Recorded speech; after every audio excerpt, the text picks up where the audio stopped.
دوستو رب جلال ارشاد فرماتا ہے الذین اذا اصابتهم مصیبہ، وہ لوگ کہ جب انہیں کوئی مصیبت پہنچتی ہے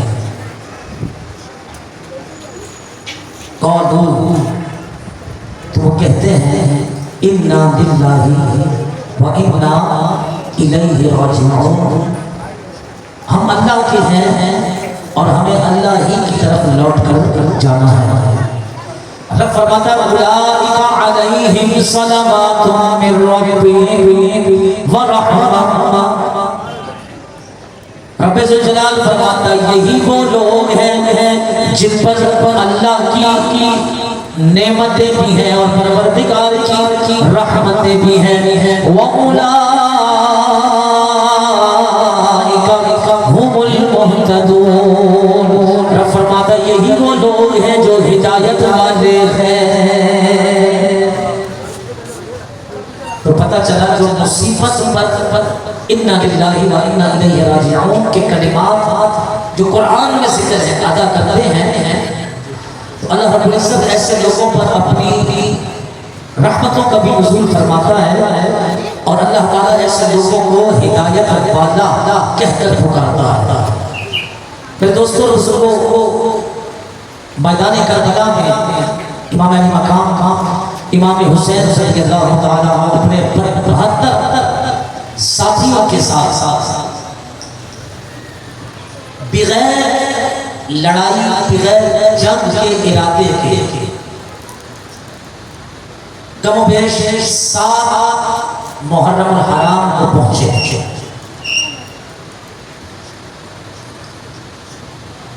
آپ کے آنے کی وجہ تو کوفہ والوں کا بلاوا تھا اور آپ مدینہ پاک میں حضور کے روضے کے پاس اپنے اہل و عیال کے ساتھ گزر بسر کر رہے تھے اور پھر آپ ہجرت کر کے مکہ مکرمہ تشریف لے گئے۔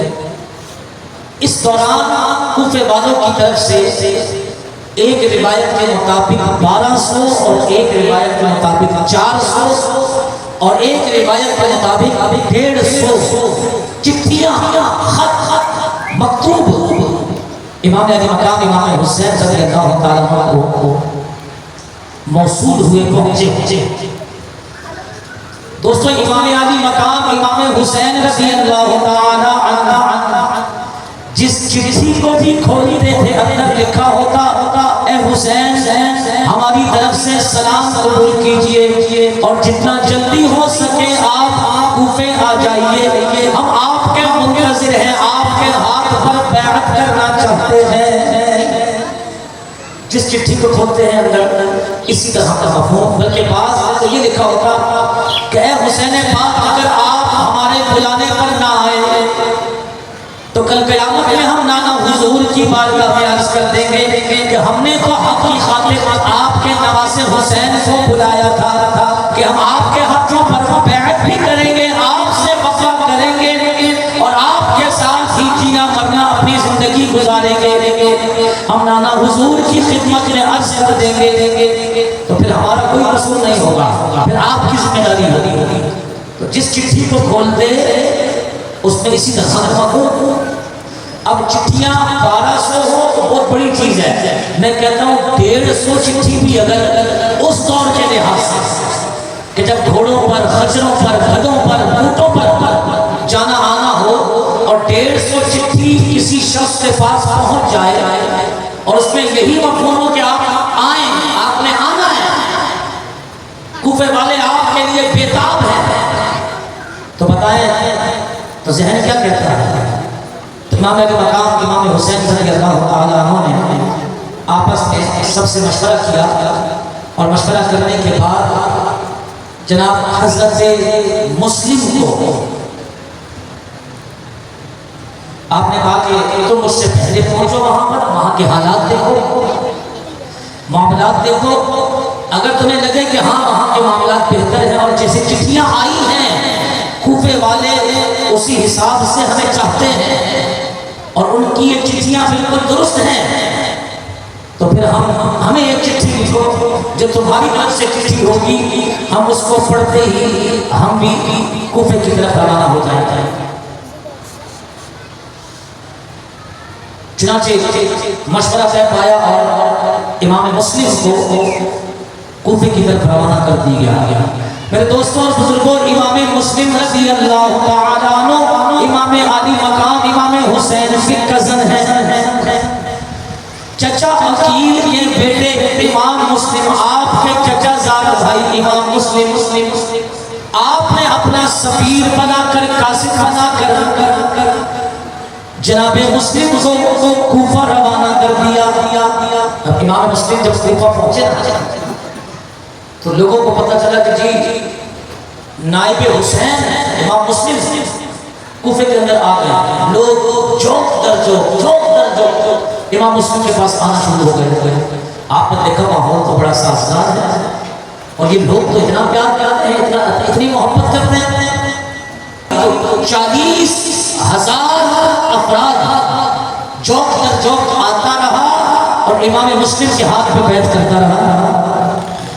کتنے ہو گئے جی؟ 40,000۔ ابھی تک آپ نے امام حسین کو خط نہیں لکھا، لیکن 40,000 کی تعداد تھی جو امام مسلم کے ہاتھ پر بیعت کرنا شروع کر دیا اور بیعت کر چکے تھے۔ اب جب امام مسلم نے دیکھا کہ حالات تو بڑے اچھے ہیں، یہ لوگ تو بڑے کمال کے ہیں، اپنی جانیں نچھاور کرنے کی بات کرتے ہیں اور امام حسین کے لیے اپنا تن من دھن سب کچھ قربان کرنے کی بات کرتے ہیں، تو میرے دوستوں اور بزرگوں، تو یزید کو یہ خبر پہنچ گئی کہ تو یہاں سوتا رہے اور کوفے کے اندر نائب حسین امام مسلم آ گیا اور لوگ جو اس کے ہاتھ میں بیعت کر رہے ہیں۔ 40,000 کا لشکر امام مسلم کے ہاتھ پر بیعت کر چکا ہے۔ اگر اسی طرح سویا رہا تو پھر تیری حکومت گئی، کم از کم کوفے میں تیری حکومت نہیں ہوگی۔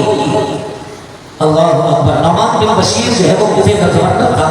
یزید نے پیغام بھجوایا کہ کچھ بھی ہو ان کو جمع مت ہونے دینا، یہ آپس میں جمع نہ ہو سکے۔ نعمان بن بشیر نے یزید کو پیغام پہنچایا کہ یہ آپ سے ملاقات کرنا چاہتے ہیں، بات چیت کرنا چاہتے ہیں، کوئی راستہ نکلے۔ یزید نے کہا میں نے تجھے صلح کروانے کا نہیں کہا، میں نے جو کہا ہے صرف وہ کر۔ اور اسی دوران یزید نے نعمان بن بشیر جو کوفے کا گورنر تھا اس کو معزول کیا اور ابن زیاد کو کوفے کا گورنر مقرر کر دیا۔ بصرہ کا تو تھا ہی، لیکن کوفے کا گورنر بھی ابن زیاد کو مقرر کر کے کہا کچھ بھی کرنا پڑے لوگ امام مسلم کے آس پاس نظر نہ آئے اور جتنا جلدی ہو سکے امام مسلم کو گرفتار کر میرے پاس پیش کرو۔ دوستو، امام مسلم بن عقیل نے جب دیکھا 40,000 کا لشکر جمع ہو گیا تو آپ گئے اور آپ نے جا کر دارالعمارت کا محاصرہ کر لیا۔ ابن زیاد نے دیکھا کہ یہ تو گڑبڑ ہو گئی، 40,000 اسی طرح لوگ جمع رہے، پھر تو کام خراب ہو گئے، یزید نے تو میرے کو چھوڑنا ہی نہیں۔ اس نے کیا کیا، جتنے لوگ امام مسلم کے ساتھ تھے ان کے بڑوں کو پکڑا، گرفتار کیا اور دارالعمارت کی چھت پر لے گئے اور انہیں دھمکایا اور کہا کہ ہم ان کا یہ کر دیں گے، وہ کر دیں گے، ایسا کر دیں گے، تم اپنی اپنی جو اولادیں تمہاری یہاں پر موجود ہیں ان کو بولو امام مسلم کا ساتھ چھوڑ دیں۔ اب جب انہیں جان کی فکر پڑی تو اوپر سے انہوں نے دارالعمارت کی چھت سے اعلان کیا، چنانچہ 40,000 تھے، صرف 500 رہ گئے، باقی سب امام مسلم کو چھوڑ دو۔ کتنے رہ گئے بھائی؟ صرف 500۔ مغرب کی نماز کا وقت قریب آ گیا۔ امام مسلم بڑے حیران تھے کہ یہ کیا ہوا، اور جب 40,000 کی تعداد پوری ہوئی تھی نا، امام مسلم نے دیکھا سارے حالات بہتر ہو گئے، انہوں نے چٹھی لکھی امام حسین کو اور کہا کہ یہاں کے حالات بڑے اچھے ہیں، بہتر ہیں، لوگ اپنا سب کچھ جان نچھاور کرنے کو تیار ہیں، آپ کے ہاتھ میں بیعت کریں گے، یزید سے لڑنا پڑا تو لڑیں گے بھی، بس یہ چٹھی جیسے ہی آپ کو ملے آپ فوراً نکل آئیے گا۔ یہ چٹھی لکھی، اسی دوران دارالعمارت کا گھیراؤ ہوا اور جناب صرف 500 افراد امام مسلم کے ساتھ رہ گئے، باقی سارے باہر کھڑے ہوئے۔ اب چٹھی لے کر تو بندہ نکل چکا تھا، یہ دیکھ کر بڑے پریشان ہوئے، میں تو امام کو چٹھی بھی لکھ چکا ہوں، اب کیا ہوگا؟ بہرحال باقی سارے وہاں سے بھاگ پڑے، صرف 500 کی تعداد باقی تھی۔ نماز مغرب کا وقت ہو گیا، امام مسلم نے ان 500 افراد کو لے کر نماز مغرب کے لیے مسجد میں تشریف لے گئے، اور آپ نے فرمایا پہلے نماز ادا کرتے ہیں اور پھر دیکھتے ہیں کیا معاملہ کرنا ہے۔ جب آپ نماز مغرب ادا کرنے کے لیے کھڑے ہوئے، اس وقت آپ کی ابتدا میں 500 لوگ موجود تھے، اور جب امام مسلم نے سلام پھیرا تو پیچھے ایک شخص بھی موجود نہ تھا، بلکہ سارے کے سارے آپ کو چھوڑ کے وہاں سے نکل گئے، سب نے آپ کو چھوڑ دیا۔ اب امام مسلم جب یہ حال دیکھا تو بڑے پریشان، یہ کیا ہو گیا؟ امام مسلم بڑے کشٹ آئے کہ اور تو ساری باتیں اپنی جگہ پر، لیکن یہ جو چٹھی میں نے امام حسین کو لکھ دی ہے، اب تو چٹھی مل گئی، وہ سب سمجھیں گے خیر ہے، امن ہے، اور وہاں سے نکل آئیں گے، نہ جانے میرے ساتھ یہ معاملات ہیں تو ان کے ساتھ کیا ہونا۔ میرے دوستوں اور بزرگوں، امام علی مقام امام حسین رضی اللہ تعالیٰ عنہ کی یہ نائب مسجد سے نکلے، رات کا وقت ہو چکا تھا، کوفے کی گلیوں میں چکر لگا رہے تھے، جس کے دروازے کے پاس آتے وہی اپنا دروازہ بند کر لیتا۔ آخر ایک خاتون تھی، کوفے کی خاتون جو اہل بیت سے بڑا پیار کیا کرتی تھی، ان کا دروازہ کھلا پایا، وہ بوڑھی عورت امام مسلم کو اپنے گھر پر لے گئی، کھانا بھی پیش کیا اور کہا آپ رات یہیں پر بسر کریں، صبح جو ہوتا ہے دیکھا جائے گا۔ میں دوستوں بزرگوں، امام مسلم نے وہ رات وہاں پر بسر کی، آدھی رات کا وقت تھا کہ اس بوڑھی عورت کا بیٹا گھر میں آیا ہے، گھر میں آیا تو اس بوڑھی عورت نے اپنے بیٹے سے کہا بیٹا شور مت کرنا، میں پتا ہمارے گھر میں مہمان ٹھہرا ہوا ہے، اور مہمان بھی کون؟ آل رسول ہے، اہل بیت میں سے ہے، کون؟ کہا امام مسلم ہمارے گھر پر آرام کر رہے ہیں، ان کی نیند میں آرام میں خلل نہیں آنا چاہیے۔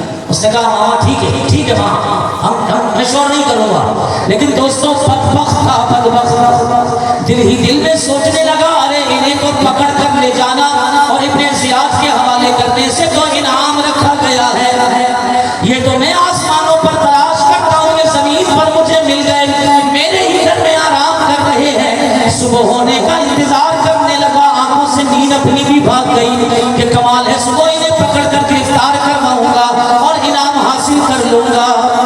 دیکھو جی دنیا کتنا پیار کر رہی ہے اہل بیت سے، اور بیٹا کتنا بدبخت ہے۔ رب کا قرآن کہتا ہے یخرج الحی، تو رب ذوالجلال فرماتا ہے یخرج الحی من المیت ومخرج المیت من الحی، پروردگار وہ ہے جو زندوں میں سے مردے نکالتا ہے اور مردوں سے زندوں کو پیدا کر دیتا ہے، زندہ نکال دیتا ہے۔ وہ بوڑھی اہل بیت سے پیار کرنے والی، محبت کرنے والی، اور اس کے گھر میں بدبخت جو اہل بیت سے نفرت کرنے والا پیدا ہو گیا۔ باہر گئے سو ہوئی تو اس نے ابن زیاد کے آدمیوں کو بلا کر کہا جس کا تمہیں انتظار ہے گرفتاری کا وہ میرے ہی گھر میں ہے، بھیجو بندے۔ دوستوں 70 افراد یزیدی ابن زیاد کے 70 افراد آئے اور اس خاتون کا کہ گھر کا جو ہے وہ گھیرا کر دیا۔ امام مسلم کافی دیر تک آپس میں ان کی بحث ہوئی اور آخر ان 70 کے 70 لوگوں نے امام مسلم پر تیر برسانا شروع کر دیے۔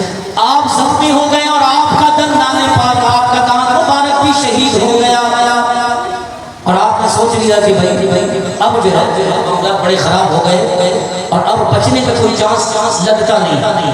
آپ کو گرفتار کیا گیا اور گرفتار کر کے ابن زیاد کے پاس پہنچایا گیا۔ دوستوں ابن زیاد کو خبر دی گئی، امام مسلم کو پکڑ لیا گیا ہے۔ جب دارالعمارت میں داخل ہونے لگے نا امام مسلم تو ابن زیاد نے پہلے ہی بندے کھڑے کر دیے، نیزے سے دیکھ کر ڈنڈے لے کر کہا جیسے ہی اندر داخل ہو تو ان پر ٹوٹ پڑنا۔ کچھ پہلے ہی زخمی تھے، جب دارالعمارت میں داخل ہونے لگے تو انہوں نے ڈنڈوں سے اور تیروں سے اور نیزوں سے ان کو اور زخمی کر دیا۔ ابن زیاد کے پاس پہنچے، ابن زیاد کہتا ہے آپ کے پاس دو ہی راستے ہیں، یا تو یزید کی بیعت قبول کر لیجئے یا پھر مرنے کے لیے تیار ہو جائیے۔ آپ نے فرمایا یہ کبھی نہیں ہو سکتا کہ مسلم ہو، اہل بیت سے تعلق ہو، آل علی ہو، آل حسین یزید کے ہاتھ پر بیعت کر لے، یہ تو تم سوچنا ہی نہیں، باقی دوسرا رستہ ہے وہ تمہاری مرضی ہے، البتہ میری 3 نصیحتیں وصیتیں یاد کر لینا، اگر میں شہید ہو جاؤں اس دنیا سے چلا جاؤں تو ان 3 وصیتوں پر عمل کر لینا۔ پہلی وصیت، میرا ہتھیار لڑنے کا سامان، میرا ہتھیار بیچ کر میرا قرضہ ادا کر دینا۔ دیکھو یار ایسے وقت بھی قرضہ یاد ہے، اور ہماری قوم کا حال کیا، قرضہ دیا اور رفو چکر، اور آگے سے احسان اگر مانگنے اپنے ہی پیسے مانگنے جاؤ نا وقت پر تو جناب اس طرح سے خوشبو ہوتی ہے، سمجھ نہیں آتا کہ پتہ نہیں یہ میرا پیسہ دے رہا ہے یا ان پر الٹا قرضہ دے رہا ہے، احسان کر رہا ہے الٹا۔ لیکن بہرحال اس وقت میں بھی دشمنوں نے گھیرا ہوا ہے، تلواریں ہیں، نیزے نظر آ رہے ہیں، تیر سامنے ہے، پتہ ہے کہ شہادت قریب ہے، لیکن وصیت کیا کی جا رہی ہے؟ دوستو وصیت یہ ہے کہ میرے لڑنے کا سامان ہتھیار بیچ کر اس سے جو پیسہ آئے سب سے پہلے میرا قرض ادا کر دینا۔ دوسری نصیحت کہنے لگے میرا جسم کسی اچھی جگہ پر صحیح جگہ پر دفن کر دینا، اور میری تیسری وصیت یہ ہے کیسے بھی ہو سکے امام عالی مقام امام حسین رضی اللہ تعالیٰ عنہ کو خبر دے دینا کہ وہ کسی بھی طرح کوفے میں نہ آئے، کوفے والے بدبخت ہو گئے، بے وفا ہو گئے، اور انہوں نے دھوکہ دیا۔ ابن زیاد نے کہا یہ 3 وصیتیں ہم کسی ایک پر بھی عمل نہیں کریں گے، ہم تو کسی ایک پر بھی عمل نہیں کریں گے، جہاں تک تعلق ہے امام حسین کو یہ پیغام دینے کا، ہم تو چاہتے ہو ادھر آئے، ہم تو چاہتے ہو ادھر آئے تاکہ تمہاری طرح ان کو بھی شہید کر دیں۔ وہ آپ نے اسی وقت کہا انا للہ و انا الیہ راجعون۔ رب ذوالجلال فرماتا کل لن یصیبنا الا ما کتب اللہ لنا هو مولانا وعلی اللہ فلیتوکل المؤمنون۔ اور دوسرے مقام پر فرمایا الذین اذا اصابتهم مصیبہ قالوا انا للہ و انا الیہ راجعون۔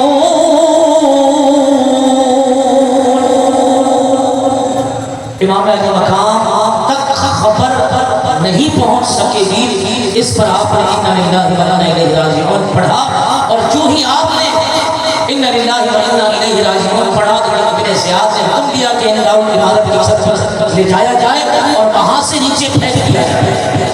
چنانچہ اس کے ساتھیوں نے آپ کو دارالعمارت کی چھت پر چڑھا دیا اور وہاں سے آپ کو تیر اور نیزے مارنے کے بعد اوپر سے گرا کر شہید کر دیا۔ دوسرے امام مسلم جو آپ کے قاصد پر سے آئے تھے زمین بن کر وہ شہید ہو گئے، انہیں شہادت کا مقام مل گیا۔ اور دوستو دوسری جانب چٹھی امام علی مقام امام حسین رضی اللہ تعالیٰ عنہ کو پہنچ گئی۔ امام علی مقام امام حسین رضی اللہ تعالیٰ عنہ کو چٹھی پہنچی تو آپ نے خوشی سے ارے مسلم کی چٹھی آ گئی، سب امن ہے، سب خیر ہے اور سب طرف بہتری ہے، لوگ تو دیوانے ہوئے ہیں، ارے بڑا مزہ آئے گا، بچوں کو بھی تیار ہو جاؤ۔ امام علی مقام امام حسین نے بچوں کو بھی تیار کر لیا، بھتیجے کہتے ہیں ہم بھی آپ کے ساتھ جانے کو تیار، بھانجے کہتے ہیں ہم بھی آپ کے ساتھ جائیں گے، بھائیوں نے کہا ہم بھی آپ کے ساتھ چلنے کو تیار ہیں۔ آپ نے گھر کی خواتین کو بھی تیار کر لیا اور اس کے علاوہ 50 کے قریب رفقا بھی آپ کے ساتھ ہو گئے۔ میرے دوستوں کل 72 افراد کا یہ لشکر جنگ کے ارادے سے نہیں بلکہ خوشی خوشی کوئی کہتا ہے بابا جان کے ساتھ جا رہے ہیں، کوئی کہتا ہے چچا جان کے ساتھ جا رہے ہیں، کوئی کہتا ہے ماموں جان کے ساتھ جا رہے ہیں، کسی کی زبان پر بھائی بھائی کے الفاظ ہیں، کوئی کیا کہتا ہوا امام علی مقام امام حسین کے ساتھ مکے سے کوفے کی طرف روانہ ہو گئے۔ آپ کوفے سے چند منزل ابھی دور تھے تو سواری پر جاتے ہوئے ایک شخص ملا اور اس نے پہچان لیا کہ یہ جو امام حسین ہے، تو کہا حضور آپ کس طرف چل رہی ہیں؟ تو کہا کوفے والوں کی چٹھیاں آئی ہیں اور کوفے والے بڑی محبت کر رہے ہیں، مسلم نے چٹھی لکھی ہے کہ آپ آ جائیں تو ہم اسی طرف جا رہے ہیں۔ 40,000 افراد نے مسلم کے ہاتھ پر تو بیعت بھی کر لی ہے، بس انتظار میں ہے کہ کس وقت میں وہاں پہنچوں۔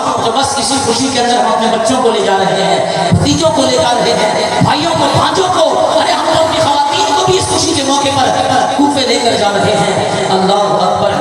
وہ شخص ملتا ہے وہ کہتا ہے حضور میرا مشورہ تو یہ ہے کہ آپ کوفے نہ جائیں کیونکہ امام مسلم کو شہید کر دیا گیا، کوفے والے یا یوپی ہو گئے، وفا چھوڑ دی انہوں نے، اور کوفے والے دھوکے پر اتر آئے اور سارا واقعہ امام حسین رضی اللہ عنہ نے خدمت میں پیش کر دیا اور بتایا کہ آپ کے بھائی مسلم کو اس طرح ابن زیاد نے یزید کے کہنے پر شہید کر دیا، اس لیے میرا مشورہ یہ ہے کہ آپ آگے نہ جائیں۔ لیکن امام مسلم رضی اللہ تعالی عنہ کی شہادت کی خبر ملنے کے بعد بھی امام حسین حیران تو بڑے ہوئے، لیکن یہ ایک خبر تھی جو ان کو ملی، اس کے علاوہ اور کوئی خبر نہیں تھی۔ آپ نے کہا تھوڑا اور آگے جاتے ہیں، اگر کسی خبر کی صحیح طور پر اور تصدیق ملتی ہے تو پھر ہم سوچیں گے ہم نے کیا کرنا ہے، آگے بڑھنا ہے یا نہیں۔ میرے دوستوں اور بزرگوں، امام عالی مقام امام حسین رضی اللہ تعالیٰ عنہ اپنے لشکر کے ساتھ، عزیز و اقارب کے ساتھ، اپنے دوستوں کے ساتھ،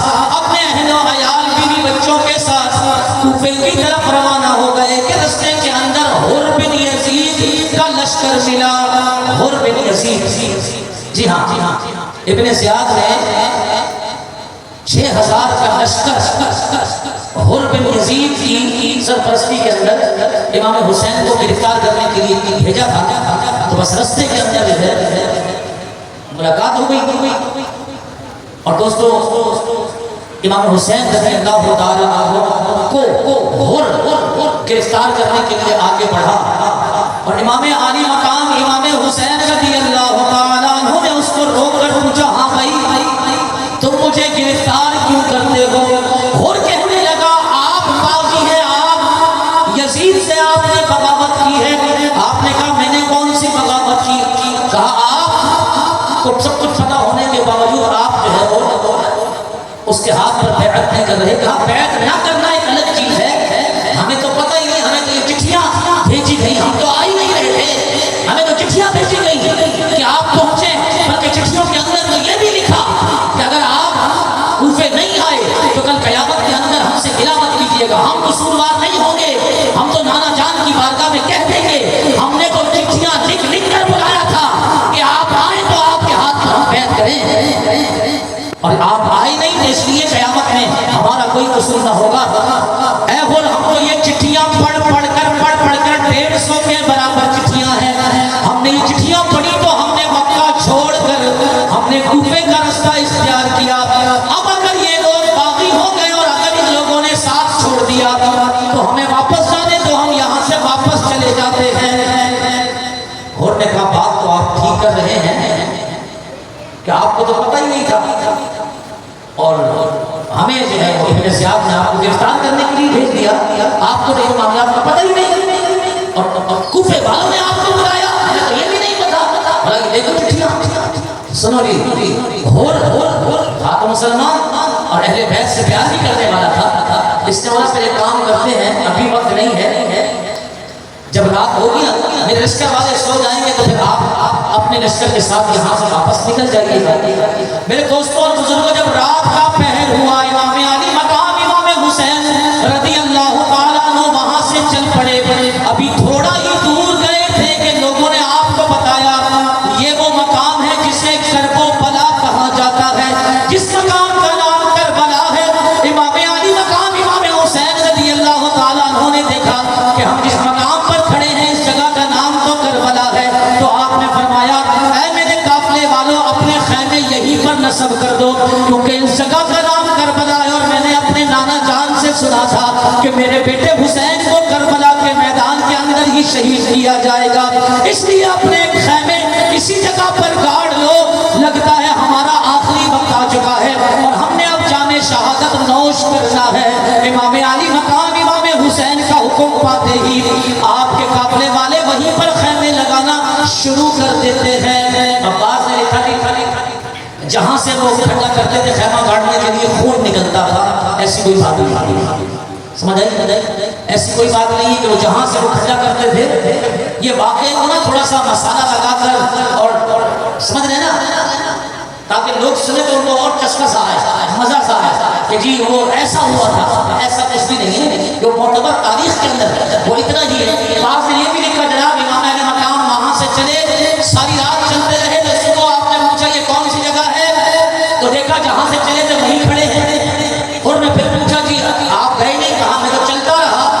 لیکن صبح تو پھر اسی جگہ پر کھڑا ہوں. کہا چلے آج پھر چلے جائیے گا, اور دوسرے دن پھر چلے تو صبح اسی جگہ پر, تیسرے دن پھر چلے تو صبح اسی جگہ پر. تو پھر پوچھا جی کون سی جگہ کربلا ہے, تو پھر آپ نے خیمے لگوائی. یہ باتیں ساری معتبر نہیں ہیں, بیکار سی باتیں, یہ چپڑی چپڑی باتیں ہیں لوگوں کو تھوڑا چسکا اور تھوڑا مزہ دلانے کے لیے کہ واہ واہ یار دیکھو کیا کیا کمال کی باتیں ہوئی. بات سیدھی سیدھی یہ تھی کہ آپ وہاں سے نکلے تو آپ نے جس نے پوچھا یار یہ جس جگہ ہم پہنچے اس جگہ کا نام کیا ہے, تو اس نے جواب دیا جی اس جگہ کا نام تو کربلا ہے. تو دوستو امام علی مقام امام حسین سمجھ گئے, اور آپ فرماتے میرے دوستوں قافلے والوں یہیں پر خیمے لگا دو, گاڑ دو, کیونکہ اس جگہ کا نام کربلا ہے. اور میں نے نانا جان سے سنا تھا کہ میرے حسین کو کربلا کے میدان میں تبدیل ایک پر شہید کیا جائے گا, اس لیے مجھے لگتا ہے کہ ہمارا آخری وقت آ گیا, شہادت کا جام پینے کا وقت آ گیا. یہی وہ جگہ ہے جہاں ہمیں شہید کیا جائے گا, اس لیے خیمے سارے کے سارے لوگ اسی مقام پر خیمہ گاڑ دیں. تو آپ کا حکم پاتے ہی لوگوں نے خیمے گاڑنا شروع کر دیے, اور ہر طرف جو ہے وہ اہل بیت کے خیمے جگہ تھے. اللہ اکبر نے کہا کہ آپ گئے تو آپ نے حر کو بھی بتایا کہ بھائی اس جگہ کا نام تو کربلا ہے, اور میں نے اپنے نانا جان سے سنا تھا کہ میرے حسین کو کربلا کے میدان میں شہید کیا جائے گا, اس لیے ہمارا یہاں سے جانا سمجھ نہیں آتا کہ میدان کربلا ہے, حسین بھی موجود ہے اور یزیدی بھی میرے خون کے پیاسے ہیں, اس لیے ہم نے یہیں پر خیمے گاڑ دیے ہیں. البتہ اگر صلح کی کوئی صورت بنتی ہے تو یزید تک ہمارا پیغام پہنچا دو. توجہ چاہوں گا, امام علی مقام امام حسین رضی اللہ تعالیٰ عنہ نے 3 شرائط رکھے. کتنی؟ 3 شرائط, بولو نا یار, 3 شرائط رکھی. پہلی شرط اور سے کہا یا تو ہمیں واپس جانے دو, یا تو ہمیں واپس آنے دو. دوسری شرط واپس نہیں جانے دے رہے تو کسی اور ملک جانے کی اجازت دے دو. ہم لڑائی چاہتے ہی نہیں اور نہ ہم لڑنے کے ارادے سے آئے. اور تیسری شرط کیا, ہمیں یزید کے پاس لے جاؤ, گفتگو کر کے بات چیت کر کے کسی صحیح اچھی بات پر مشورے پر اچھے فیصلے پر پہنچ جائیں گے تو ہمیں یزید کے پاس لے جاؤ. اللہ اکبر. تو انہوں نے کہا بات تو آپ کی ٹھیک ہے, میں آپ کا پیغام آگے پہنچا دیتا ہوں. میرے دوستوں اور بزرگوں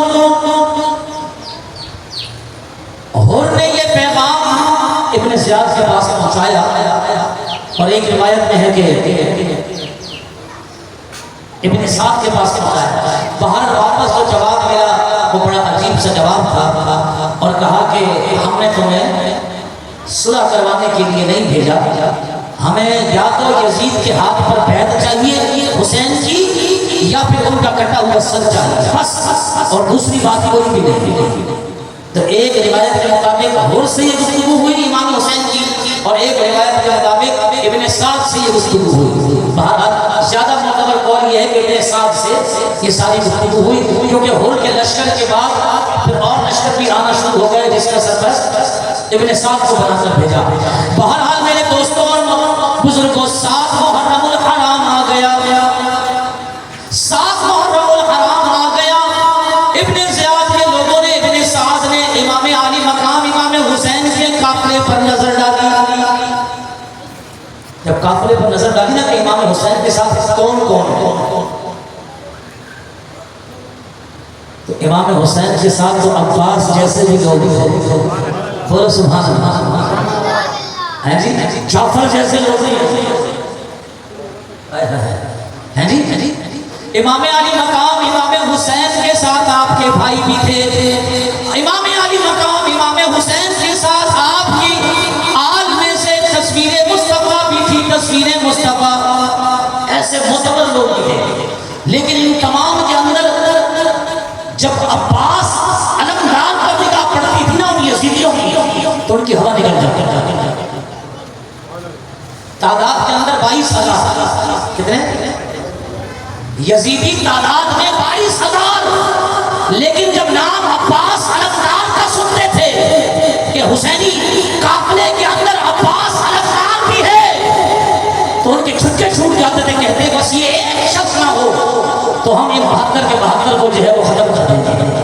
کہاں 72 اور کہاں 22,000 کا لشکر، لیکن ایک عباس علمدار ہے. رب کعبہ کی قسم جس کا نام سن کر ان یزیدیوں کے جو ہے وہ بدن اور جسم جو ہے ٹانگیں کانپنے لگ جاتی تھی. آپس میں مشورہ کیا کسی طرح عباس کو حسین سے دور کیا جائے. دوستو یہ ابن زیاد اور یزید کا جو لشکر تھا، اس کے کچھ لوگ امام علی مقام امام حسین کے خیمے کے پاس آئے. اس خیمے کے پاس آئے جہاں عباس علمدار اندر آرام کر رہے تھے، بیٹھے ہوئے تھے. باہر سے آوازیں دینے لگے عباس عباس.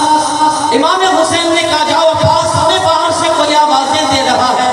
حضرت عباس علمدار باہر نکلے تو دیکھا یزیدی لشکر کے کچھ لوگ باہر کھڑے ہیں اور کہنے لگے عباس ہم تمہیں فلاں جگہ کی بھی حکومت دیتے ہیں، اتنا مال دیتے ہیں، اتنا مال دیتے ہیں اور تمہارے نام امان لکھ دیتے ہیں، تمہیں کوئی کچھ نہیں کہے گا. پھر کہا بس ایک ہی شرط ہے، حسین کو کسی طرح چھوڑ دو. کہا حسین کو کسی طرح چھوڑ دو، ہم تمہیں امان بھی دیتے ہیں، مال بھی دیتے ہیں اور گورنمنٹ بھی دیتے ہیں، فلاں جگہ کی حکومت اور حاکمیت بھی دیتے ہیں، بس حسین کو چھوڑ دو. اللہ اکبر.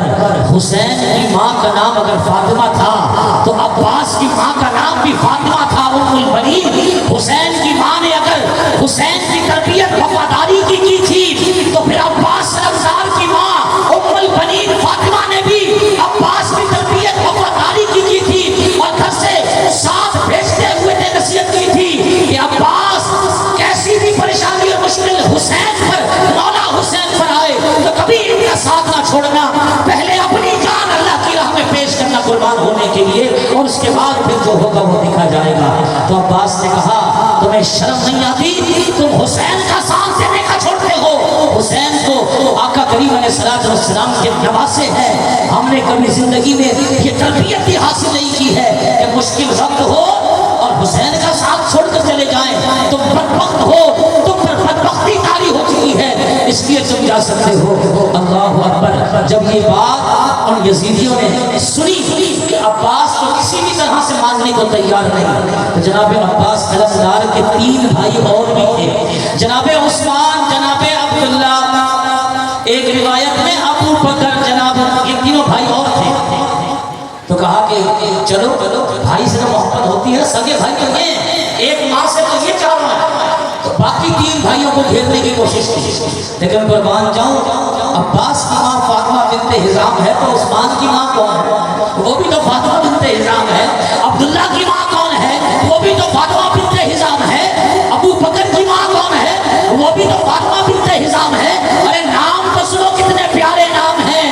ہاں مولا کائنات علی المرتضیٰ نے فاطمہ بنت حزام سے ہونے والی اولاد کے نام ابو بکر کے نام پہ رکھتے ہیں، عمر کے نام پہ رکھتے ہیں، عثمان کے نام پہ رکھتے ہیں، اور یہ دنیا کو بتا دیتے ہیں یہ علی سیدنا ابو بکر صدیق سے بھی پیار کرتا ہے، جناب عمر سے بھی پیار کرتا ہے، جناب عثمان سے بھی پیار کرتا ہے. تم جتنی بھی نفرتیں ڈالنے کی کوشش کرو، اللہ اکبر، اہل بیت سے پیار ان صحابہ کا وتیرہ تھا اور ان کا صحابہ سے پیار بھی جو ہے وہ وتیرہ تھا. بہرحال وہ بھی کسی طرح نہ مانے. بالآخر ان یزیدیوں نے مشورہ کیا کہ اگر یہ 4 ہی صرف ہمارے مقابلے پر آ گئے تو پھر ہم تو گاجر مولی کی طرح کرتے جائیں گے. اگر یہ 4 تو دوستو ان یزیدیوں نے آپس میں مشورہ کر کے نہر فرات پر پہرا لگانے کا سوچ لیا. کل تعداد 22,000 تھی، 4,000 کی تعداد، صرف 4,000 کو نہر فرات پر لا کر کھڑے کر دیا. دوستو کل 4,000 کا لشکر یزیدی کا نہر فرات پر لا کر کھڑا کر دیا. 2,000 گھوڑے پر سوار تھے، ہتھیار لے کر، تلواریں لے کر، نیزے لے کر، تیر لے کر، کمان لے کر، گھوڑوں کے اوپر. اور دوستو 2,000 کا لشکر پیادہ نہر فرات پر کھڑا کر دیا اور کہہ دیا کہ دیکھنا اہل بیت میں سے ایک قطرہ پانی بھی یہاں سے کوئی نہ لے جا سکے، کیونکہ انہوں نے سوچا تھا کہ اگر ان پر پانی بند کر دیا تو بھوک اور پیاس سے یہ کمزور پڑ جائیں گے اور یوں ہم ان پر حاوی ہو سکتے ہیں. شاعر کہتا حاکم کا یہ حکم تھا کہ پانی بشر پیے، ہاتھ حاکم کا یہ حکم تھا کہ پانی بشر پیے، گھڑ پیے، اونٹ پیے، اہل ہنر پیے، سب پیے، چرند و پرند پیے، منع تم نہ کیجیو، مگر ایک فاطمہ کے لال کو پانی نہ دیجیو۔ نعرہ رسالت، نعرہ رسالت، نعرہ حیدری، نعرہ خلافت۔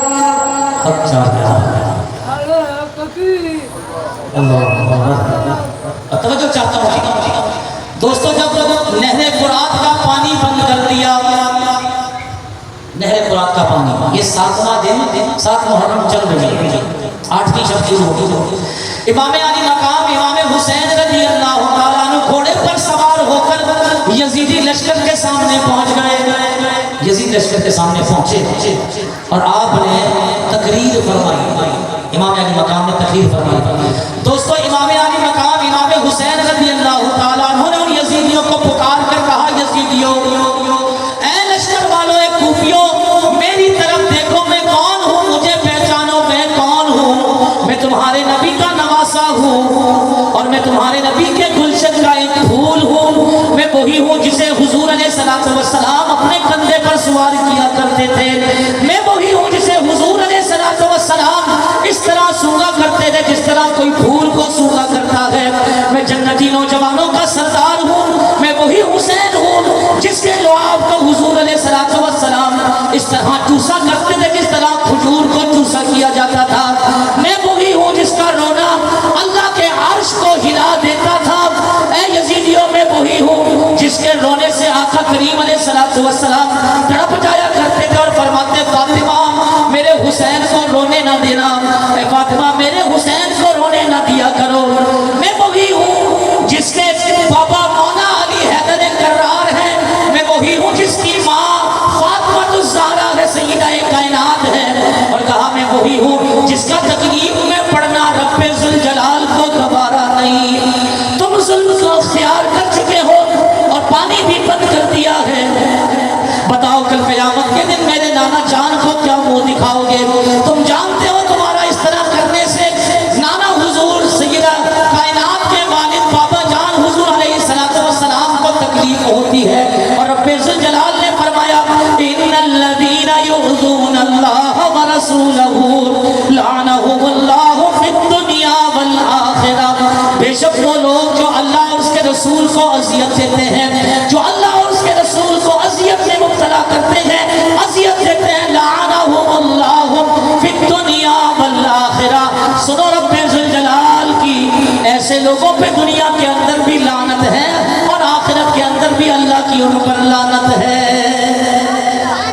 آپ نے تقریر فرمائی، 9 محرم الحرام شروع ہو چکا، اس تقریر کا ان پر کوئی اثر نہ ہوا۔ امام علی مقام امام حسین رضی اللہ تعالیٰ اپنے رفقاء کے ساتھ خیموں کے اندر بیٹھے ہیں کہ باہر یزیدی لشکر کے نعرے بجنا شروع ہو گئے، یزیدی لشکر کے نعرے بجنا شروع ہو گئے، گویا کہ یہ اعلان تھا کہ جنگ کے لیے تیار ہو جاؤ، لڑنے کے لیے تیار ہو جاؤ، قربان جاؤ۔ امام علی مقام امام حسین رضی اللہ تعالیٰ عنہ نے اپنے ساتھی کو بھیجا اور کہا کہ جاؤ ان سے بولو ہمیں ایک دن کا اور موقع دے، ہمیں ایک دن کی مہلت اور دے دیں۔ تو وہ بدبخت تو تھے لیکن وہ ایک دن کے لیے راضی ہو گئے۔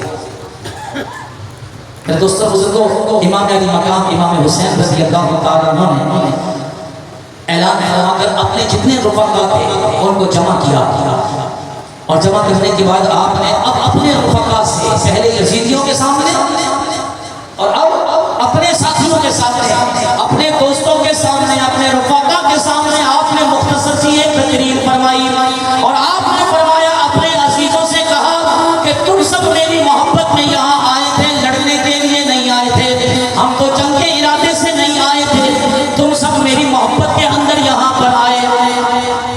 سیر کی غرض تھی، ہمیں کیا معلوم یہاں ہم پہنچیں گے تو ہماری اس طرح سے دشمنوں کا سامنا کرنا پڑ جائے گا۔ اے میرے رفقا، میرے دوستوں، یہ میرے خون کے پیاسے ہیں، میرے خون سے ان کی پیاس بجھ جائے گی، لہذا میں تمہیں حکم دیتا ہوں کہ تم سب اپنے اپنے گھروں کو روانہ ہو جاؤ، جس کا جہاں دل کرتا ہے وہیں پر چلے جاؤ۔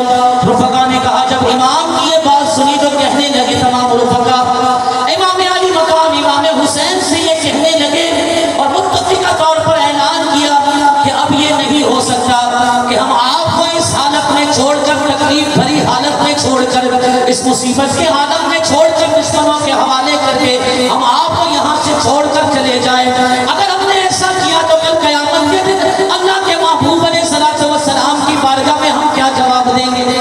ہم حضور کی بارگاہ میں کیا جواب دیں گے؟ جی تو پھر ہمارا حشر کیسا ہوگا؟ اور آقا کریم علیہ السلام نے پوچھ لیا تم نے میرے نواسے کو اس طرح سے جو ہے وہ پیار و مددگار چھوڑ کر چلے گئے تھے، تمہیں اس وقت حیا اور شرم نہ آئی کہ وہ نواسا تھا؟ وہ کون نواسا تھا؟ کس کا تھا؟ وہ اہل بیت میں سے تھا، وہ میرا نواسا تھا، اور تم اس طرح پیار و مددگاروں سے چھوڑ کر چلے گئے۔ تو اس لیے ہمیں اپنی جانوں کا نذرانہ بھی پیش کرنا پڑے۔ اے امام، ہم آپ کے پاس سے آپ کسی بھی طرح جانے والے نہیں، ہم نہیں جائیں گے، ہاں بھلے سے ہمیں اپنی جانیں بھی قربان کرنی پڑے۔ اللہ اکبر، کافی سمجھایا لیکن نہیں مانے تو امام علی مقام امام حسین نے فرمایا پھر دوستو میرے تمام ساتھیوں، اگر تمہارا پختہ یہی ارادہ ہے تو پھر اپنے سینوں کو مضبوط کر لو، اپنے ارادوں کو مضبوط کر لو، صبر و استقلال کے مجسمے بن جاؤ، اور ایسے مجسمے بن جاؤ کہ کوئی بھی آندھی ہمارے قدموں کو متزلزل نہ کر سکے، کوئی طوفان ہماری بنیادوں کو نہ اکھاڑ سکے۔ صبر و استقلال کے مجسمے بن جاؤ اور اپنے آپ کو مضبوط کر لو، رب ذوالجلال ہماری مدد فرمائے گا۔ اچھا یہ تقریر جب فرمائی نا امام نے تو جتنے رفقا تھے وہ سارے کے سارے شوق شہادت کے اندر سرشار ہو گئے، وہ ایسے مضبوط ہو گئے۔ اللہ اکبر، صبر و استقلال کے پہاڑ بن گئے۔ میرے دوستوں اور بزرگوں، امام نے آپ تمام رفقا سے فرمایا کہ جاؤ اور اپنے اپنے خیموں کے اندر آرام کرو۔ یہ دستی شب شروع ہو چکی تھی، کہا صبح دیکھتے ہیں کہ کیا معاملہ ہونے والا ہے۔ تمام رفقا اٹھ کر اپنے اپنے خیموں میں تشریف لے گئے اور آرام کرنے لگے۔ امام علی مقام امام حسین رضی اللہ تعالیٰ عنہ اپنے خیمے کے اندر بیٹھ کر قرآن کریم فرقان حمید کی تلاوت میں مصروف ہو گئے، قرآن پڑھنے لگے۔ قرآن پڑھتے پڑھتے پڑھتے پڑھتے امام علی مقام امام حسین رضی اللہ تعالی عنہ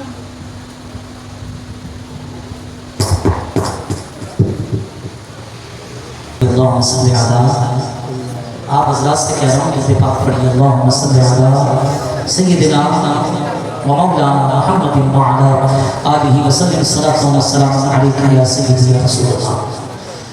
میرے دوستوں بزرگوں، امام علی مقام امام حسین نے اپنے تمام رفقا کو اپنے اپنے خیموں کے اندر آرام کرنے کو کہا۔ جب سب اٹھ کر اپنے اپنے خیموں میں آرام کرنے چلے گئے تو امام علی مقام امام حسین رضی اللہ تعالیٰ عنہ نے قرآن کھول کر قرآن کی تلاوت شروع کر دی، قرآن پڑھنے لگ گئے، قرآن کی تلاوت میں مشغول مصروف ہو گئے، اور قرآن پڑھتے پڑھتے پڑھتے آپ پر نیند طاری ہو گئی۔ اچانک آنکھ لگ گئی اور خواب دیکھا کہ آقا کریم علیہ الصلوۃ والسلام امام حسین کے خواب میں تشریف لائے۔ آقا کریم علیہ الصلوۃ والسلام نے امام کے سینے پر ہاتھ لگایا اور تسلی دی اور فرمایا اے حسین میں سب کچھ دیکھ رہا ہوں۔ آقا کریم علیہ الصلوۃ والسلام نے صبر و استقلال کا مجسمہ بنا کر ہمت کو بڑھا کر آپ نے دعا فرمائی اللہم اعط الحسین صبرا و اجرا، اللہم اعط الحسین صبرا و اجرا، مولا میرے حسین کو صبر و استقلال کا مجسمہ بنا دے، پروردگار میرے حسین کو صبر بھی عطا فرما، اس صبر پر اجر بھی عطا فرما۔ اللہ اکبر، حضور نے فرمایا میں دیکھ رہا ہوں، ہمت نہیں ہاری، میں سب دیکھ رہا ہوں، کل قیامت کے دن یہ سارے جتنے بھی تمہارے مقابلے پر تلواریں اور نیزے لے کر آئے ہیں، تیر لے کر آئے ہیں، حسین کل قیامت کا دن ہوگا، میں لوگوں کی شفاعت کر رہا ہوں گا، اور جس وقت یہ لوگ میرے پاس شفاعت کی بھیک مانگنے کے لیے آئے تو حسین میں تم سے کہتا ہوں یہ جتنے تمہارے مقابلے کے اندر آئے ہیں کل میدان محشر کے اندر میری میری شفاعت سے محروم ہوں گے. میں ان کی شفاعت حضور نے فرمایا میں ان کی شفاعت نہیں کروں گا. میرے دوستوں صبح ہوئی امام علی مقام امام حسین نے سب کو جگایا, نماز فجر عطا کی اور امام علی مقام نے اپنا رات کا خواب بھی ان کو سنایا. اب جب رات کا خواب سنایا تو ان کے شوق اور بڑھ گئے. شوق شہادت میں یہ پہلے ہی سے سرشار تھے اور اب ان کا سینہ حضور علیہ السلام کی آل پر قربان ہونے کے لیے اور مضبوط ہو گیا, پہاڑ بن گیا. 10 محرم الحرام نماز فجر ادا کرنے کے بعد امام علی مقام امام حسین اپنے رفقا کے ساتھ آرام کر رہے تھے, بیٹھے ہوئے تھے کہ اچانک یزیدی لشکروں کی طرف سے نعرے بجنا شروع ہو گئے اور تیر سے کمانوں سے تیر نکل کر خیمے کی طرف آنا شروع ہو گئے. حسینی خیمے کی طرف تیر برسا دیے گئے یزیدیوں کی طرف سے. بھائی یہ پیغام تھا کہ بھائی نکلو باہر اور جنگ شروع کرو. اللہ اکبر. امام علی مقام امام حسین دعا کے اندر مصروف تھے اور رب کی بارگاہ میں صبر مانگ رہے تھے. جب یہ تیر چلے تو پیغام مل گیا کہ جو ہے وہ لڑائی کا وقت آ چکا ہے. میرے دوستوں آپ کے رفقا نے امام علی مقام امام حسین سے اجازت چاہی. کم و بیش 50 افراد جو آپ کے عزیز تھے, جو آپ کے دوستوں کے تھے, جو آپ کے رفقا کی تعداد تھی وہ 50,000 کی تھی. امام علی مقام امام حسین سے ان 50 لوگوں نے ان یزیدیوں سے لڑنے کی اجازت چاہی. امام علی مقام امام حسین ایک ایک کر کے سب کو میدان کے اندر بھیجتے رہے. وہ لڑتے رہے اور یزیدیوں کے چھکے چھڑاتے رہے گاجر مولی کی طرح. ان کے سروں کو ان کے جسموں کو کاٹتے رہے. ایک ایک کر کے سارے جام شہادت نوش کر گئے اور یہ 50 کے 50 رفقا تھے جو عزیز تھے, جو دوست تھے, جو یار تھے, یہ سارے کے سارے جام شہادت نوش کر گئے. اپنے امام پر, اپنے دین پر, شریعت پر, آقا کریم علیہ السلام کی آل پر اپنے آپ کو قربان کر دیا اور جام شہادت نوش کر گئے. امام علی مقام امام حسین کربلا کے میدان میں آپ ان کے جسموں کو پڑا ہوا دیکھتے تھے اور فقط اپنی زبان پر یہی کہتے تھے اور ردیت بقضائک مولا میں تیری رضا پر راضی ہوں, اور ردیت بقضائک مولا میں تیری رضا پر راضی ہوں, ردیت بقضائک پروردگار, اے پروردگار کے محبوب, اے پروردگار میں تیری رضا پر راضی ہوں. جب آپ اپنے خیمے کی طرف لوٹے تو دوستوں آگے آپ کے بھائی سامنے موجود تھے. بتاتا چلوں کہ امام علی مقام امام حسین رضی اللہ تعالیٰ کل 6 بھائی. بولو کتنے؟ کربلا کے میدان میں کل امام حسین کو ملا کر مولا علی کی اولاد میں 6 بھائی کربلا میں موجود تھے. 6 بھائی موجود تھے. امام حسن کے 2 بیٹے موجود تھے, امام حسین کے 3 بیٹے موجود تھے اور امام حسین کے بھانجوں میں 2 بیٹے موجود تھے. 2 بھانجے تھے, 3 بھتیجے اور ایک روایت میں 2 بھتیجے اور آپ کے 3 بیٹے اور خود 6 بھائی. پھر چچا کے بیٹے, امام مسلم کے بیٹے, یہ سارے وہ تھے جو قریبی رشتہ دار تھے. امام علی مقام امام حسین اپنے رفقا کی لاشوں کو دیکھنے کے بعد جب خیمے کی طرف لوٹے تو آپ کے سامنے اب بھائی بھی تھے, بھتیجے بھی تھے, بیٹے بھی تھے اور بھانجے بھی تھے. لیکن آپ نے پھر گھوڑا نکالا. آپ گھوڑے پر سوار ہوئے اور گھوڑے پر سوار ہو کر ایک مرتبہ پھر یزیدیوں کے سامنے جا کر آپ نے تقریر فرمائی. امام علی مقام امام حسین نے تقریر فرمائی اور فرمایا, اے یزیدیوں مجھے دیکھو میں کون ہوں. میں ایک مرتبہ پھر تمہارے پاس آیا ہوں. تم میں سے کوئی ہے جو اس مشکل وقت کی گھڑی میں اہل بیت کا ساتھ دے, اس حسین کا ساتھ دے جسے آقا کریم علیہ السلام سونگا کرتے تھے, اس حسین کا ساتھ دے. امام علی مقام تقریر فرما رہے ہیں, ان کو شوق دلا رہے ہیں. تم میں سے ہے کوئی ایسا جو اس مشکل کی گھڑی میں میرا ساتھ دے, حسینیت کا ساتھ دے, حسین کا ساتھ دے, دین کا ساتھ دے. ہاں اگر تم میں سے کوئی ایسی مشکل کے وقت میں میرا ساتھ دے گا, میں اس سے وعدہ کرتا ہوں کل قیامت کے دن آقا کریم علیہ الصلوۃ والسلام کی شفاعت اس کے حق میں لازمی کرواؤں گا۔ میرا وعدہ ہے کل قیامت کا دن ہوگا، نفسا نفسی کا عالم ہوگا، کوئی کسی کو پوچھنے والا نہ ہوگا۔ حضور علیہ الصلوۃ والسلام جب شفاعت کا سلسلہ شروع فرمائیں گے تو اس مشکل کی گھڑی میں جو میرا ساتھ دے گا میں اپنے نانا جان کی بارگاہ میں اس کی سفارش کروں گا اور میرے نانا جان اس کی شفاعت فرما کر اپنے ساتھ جنت کے اندر لے کر جائیں گے۔ آپ نے تقریر فرمائی تو یزیدیوں کے لشکر میں وہی ہر جس نے سب سے پہلے آگے آپ کو گرفتار کرنا چاہا تھا، ہر بڑا بےتاب ہوا، ہر بڑا پریشان اور بڑا بےتاب ہو گیا۔ اس کے آس پاس کے اور بھی کھڑے تھے گھوڑے والے سوار یزیدی، انہوں نے یزید کو دیکھا، یزید کے ساتھ پریشان، سوری ہر کو دیکھا تو ہر اتنا پریشان، انہوں نے کہا ہر تمہیں کیا ہوا، اتنی پریشانی، اتنی بےتابی؟ ہم نے تو اس سے پہلے جتنی جگہوں میں تمہیں دیکھا ہے ایسا پریشان کبھی نہیں دیکھا۔ ہاں جی اتنا بےتاب ہم نے تمہیں کبھی نہیں دیکھا، آخر بات کیا ہے؟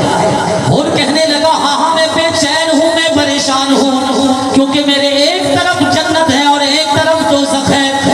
ایک دل ہے کہ وہ کہتا ہے جنت کی طرف چلا جاؤں اور دوسرا دل ہے جو کہتا ہے جہنم کی طرف جاؤں۔ میں اسی سوچ و بچار میں ہوں، مجھے جنت میں جانا چاہیے یا مجھے جہنم کا راستہ اختیار کرنا چاہیے۔ یہ کہتے ہی ہر نے اپنے گھوڑے کو اپنی لاتیں مار کر بھگانا چاہا اور بھاگ کر اس لشکر یزید سے نکلا اور یہ کہتے ہوئے نکلا ہو سکے تو جنت کا راستہ ہی اختیار کرنا چاہیے، ہو سکے تو جنت میں ہی جانا چاہیے، دنیا سے تو جانا ہی ہے تو پھر جہنم کے راستے پر کیوں جاؤں؟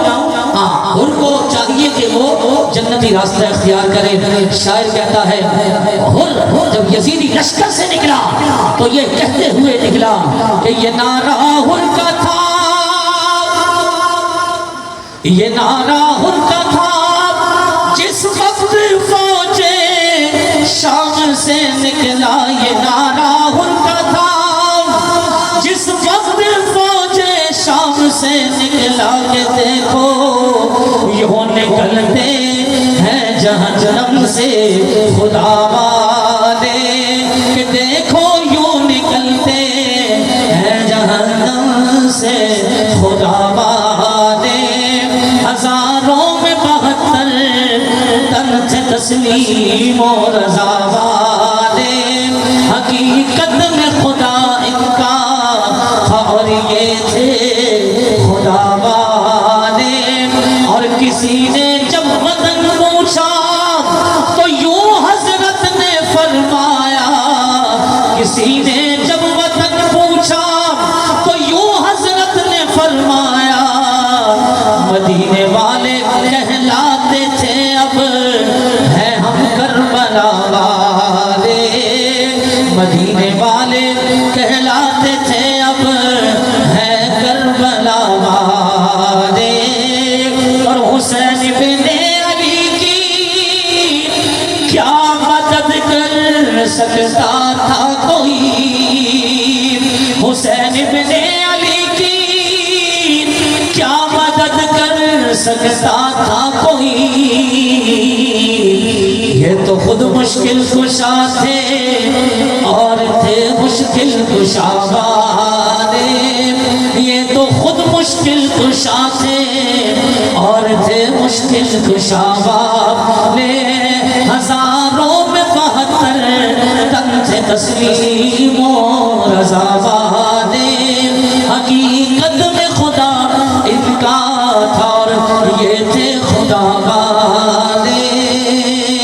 اور دوائے درد عصیاں پنج تن کے در سے ملتی ہے، دوائے درد عصیاں پنج تن کے در سے ملتی ہے، زمانے میں یہی مشہور ہے دارالشفا والے، زمانے میں یہی مشہور ہے دارالشفا والے، حقیقت میں خدا ان کا اور یہ تھے خدا والے۔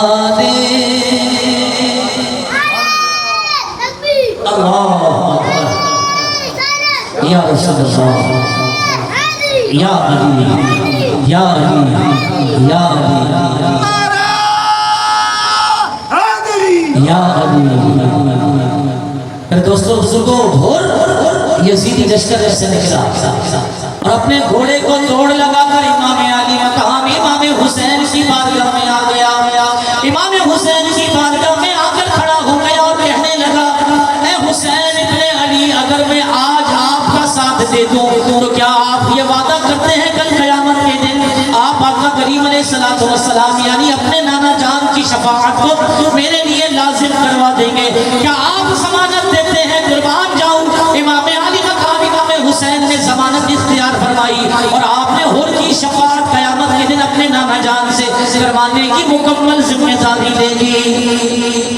اب حور کہتا ہے اور کچھ بات نہیں ہے، بس اب آپ دعا فرمائیں۔ اے حسین ابن علی، اب آپ دعا فرمائیں کہ پروردگار مجھے صبر و استقلال کا مجسمہ بنا دے اور اللہ مجھے ثابت قدمی عطا فرما دے۔ یہ کہنے کے بعد حور میدان جنگ میں پہنچا۔ اب جب میدان جنگ میں پہنچا نا، پہلے تو ادھر ہی کھڑا تھا، بات کچھ اور نہیں تھی، جہنمیوں میں کھڑا تھا، اللہ نے کھینچ کر جنتیوں میں ڈال دیا۔ اب جب امام حسین کی طرف سے یزیدی لشکر کے سامنے پہنچا تو ابن سعد نے اپنے ساتھیوں سے کہا، اس کو دیکھو یہ ہمارے ساتھ تھا، اس نے بغاوت کی ہے۔ ابن سعد کہنے لگا، اس نے بغاوت کی ہے، اس نے دھوکہ دیا ہے، اس لیے جب یہ میدان کے اندر آئے تو پھر یہ بھاگنا نہیں چاہیے اور آپ نے اس کو جو ہے نا کچل ڈالنا ہے، چھوڑنا نہیں ہے اس کو۔ اللہ اکبر۔ میرے دوستوں بزرگوں، یہ حور جب جنگ کے میدان کے اندر گیا، ابن سعد نے آ کے سب کو سمجھا دیا تھا اور تیاری کر لی، تو ابن سعد کے کہنے پر چاروں طرف سے تیروں کے جھینڈے پر برسائے گئے اور اس حال میں کہ حور نے ٹھیک ٹھاک کا مقابلہ کیا اور رب ذوالجلال کی دی ہوئی طاقت سے یزیدیوں کے جھنڈ تباہ کر دیے اور ان کے سروں کو ان کے تن سے جدا کر دیا۔ کئیوں کو ماسلما جہنم کر کے آخر تھک ہار گئے اور اسی تھک ہارنے کا انہوں نے موقع پایا اور چاروں طرف سے نیزے برسا کر امام علی مقام کے اس دیوانے حور کو انہوں نے اسی وقت شہید کر دیا۔ آپ بھی جام شہادت نوش کر گئے اور آپ کا جسم پاک بھی کربلا کی تپتی ہوئی ریت پر جا گرا۔ بولے جی انا للہ و انا الیہ راجعون۔ میرے دوستوں بزرگوں، حور کے بعد امام مسلم کے بھائی بھی تھے، انہوں نے اجازت چاہی، امام علی مقام نے انہیں بھی اپنے سینے سے لگایا اور میدان کربلا میں جنگ کی طرف بھیج دیا۔ امام مسلم کے بھائی انہوں نے بھی بڑی دلیری کے ساتھ مقابلہ کیا، انہوں نے بھی یزیدیوں کے چھکے چھڑا دیے اور کئی واسلما جہنم کر کے آخر بھوکے بھی تھے اور پیاسے بھی تھے، 3 دن سے پانی کی پیاس تھی، اس حال میں لڑتے رہے لیکن بالآخر تھک ہار کر آپ بھی جام شہادت نوش کر گئے۔ انا للہ و انا الیہ راجعون۔ میرے دوستو، اب جب امام علی مقام امام حسین اپنے خیمے کی طرف تشریف لائے تو سامنے آپ کے اپنے بچے کھڑے تھے، بھتیجے کھڑے تھے، بہن کے بیٹے اون محمد کھڑے تھے۔ تو سب سے پہلے جناب حسن مجتبیٰ، آپ کے بڑے بھائی امام حسن مجتبیٰ رضی اللہ تعالی عنہ کے صاحبزادے، ایک روایت میں 3 اور ایک روایت میں 4 تھے، یہ کھڑے ہو گئے اور کھڑے ہونے کے بعد کہا کہ چچا جان سبھی جام شہادت نوش کرتے جا رہے ہیں، اب پیاس ہمیں مزید یہاں پر رہنے نہیں دیتی، آپ ہمیں بھی اجازت دیں تاکہ ہم یزیدیوں کا مقابلہ کریں اور مقابلہ کر کر ہم بھی جام شہادت نوش کریں اور ہم بھی آقا کریم علیہ السلام نانا جان کے ہاتھ، اپنے بابا جان والا کائنات علی مرتضیٰ شیر خدا کے ہاتھ اور سیدہ کائنات فاطمہ الزہرا سلام اللہ علیہا کے ہاتھوں سے جا کر جام شہادت، جام کوثر ہم نوش کریں، آپ ہمیں اجازت دیں۔ آپ نے جناب حسن مجتبیٰ اپنے بڑے بھائی کے بچوں کو بہت پیار کیا، سر پر ہاتھ پھیرا، 3 بھائیوں کو رخصت کر دیا، جبکہ امام قاسم پیچھے کھڑے تھے۔ ان تینوں نے جب جام شہادت نوش کیا تو امام قاسم اللہ اکبر نوجوان 19 سال کا نوجوان حسن مجتبیٰ کی آنکھوں کا تارا قاسم کھڑا تھا۔ امام حسین رضی اللہ تعالیٰ عنہ کے سامنے جناب قاسم کھڑے تھے. یہ قاسم جناب حسن مجتبیٰ کی آنکھ کے تارے تھے, امام حسن کے لاڈلے تھے. امام حسن کی آرزو تھی میرے قاسم کی شادی حسین کے صاحبزادے بی بی سکینہ سے کی جائے.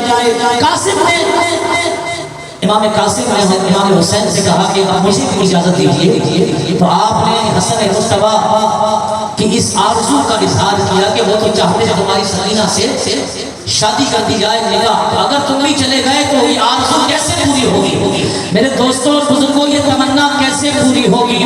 امام قاسم کھڑے ہو گئے اور کہتے ہیں چچا جان, اگر میرے والد حسن مجتبیٰ کی یہ آرزو اور تمنا ہے کہ میری شادی اور میرا نکاح آپ کی صاحبزادی سکینہ بی بی سے کی جائے, تو سنیے بابا جان حسن مجتبیٰ میرے والد کی یہ بھی خواہش اور یہ بھی تمنا تھی کہ انہوں نے ایک تعویذ لکھ کر میرے گلے کے اندر ڈالا تھا اور کہا جب سب سے بڑی مشکل تم سمجھو کہ بہت بڑی مشکل اور مصیبت آ پڑی ہے, تو اے حسن مجتبیٰ کہے قاسم اپنے تعویذ کو نکال کر پڑھ لینا. چچا جان میں نے اس تعویذ کو نکال کر کھول کر پڑھا ہے. چچا جان اس تعویذ کے اندر لکھا تھا کہ ایک وقت ہوگا میرا بھائی حسین کربلا کے میدان میں مصیبتوں کے اندر گرفتار ہوگا, یزیدی اس کو گھیرے ہوئے ہوں گے, وہ بڑی پریشانی کے عالم میں ہوگا, سب کے سب شہید ہوتے جا رہے ہوں گے. اے میرے بیٹے قاسم, اگر تم میرے بیٹے ہوئے تو اس مشکل اور مصیبت گھڑی کے اندر اپنے چچا حسین کا ساتھ ضرور دینا. تو چچا جان نے جب تعویذ پڑھ لی, کھول کے دیکھا, اس میں یہ لکھا تھا, اور چچا جان اس سے بڑی مشکل کا وقت بھی کوئی ہوگا تو چچا جان مجھے بھی آپ رخصت کیجیے اپنے سینے سے لگا کر. اے چچا جان میں بھی میدان کربلا میں جانا چاہتا ہوں, میں بھی جام شہادت نوش کرنا چاہتا ہوں, میں بھی جام شہادت نوش کرنا چاہتا ہوں, اور جام شہادت نوش کر کے اپنے والد گرامی حسن مجتبیٰ کے پاس جا کر میں انہیں بتانا چاہتا ہوں جو تعویذ آپ نے لکھ کر میرے گلے میں ڈالا تھا کہ مشکل وقت میں میرے حسین کی مدد کرنا, پیچھے نہ ہٹنا, تو میں جا کر ان کو بتانا چاہتا ہوں کہ میں آپ کے بھائی حسین پر اپنا آپ قربان کر کے اے ابا جان میں آپ کی بارگاہ میں آ چکا ہوں, بہت پیاسا ہوں, اب آپ مجھے اپنے پیارے ہاتھوں سے جام پلائیے, میں بھی ان کے ہاتھوں سے جام پینا چاہتا ہوں, آپ مجھے اپنے سینے سے لگا کر رخصت کیجیے. جب اتنی تقریر سن لی امام علی مقام امام حسین نے جناب قاسم کو بھی اپنے سینے سے لگایا, اور سینے سے لگا کر بھرائی ہوئی آواز میں اور ٹپکتے آنسوؤں سے, گیلی آنکھوں سے آپ نے اپنے بھتیجے امام قاسم کو کربلا کے میدان کی طرف رخصت کیا. آپ بھی گئے چکے قاسم تھے, نوجوان تھے اور شوق شہادت سے بھرے ہوئے تھے, حالانکہ پیاسے تھے, لیکن رب ذوالجلال نے آپ کی رگوں میں مولا علی کا خون دیا تھا.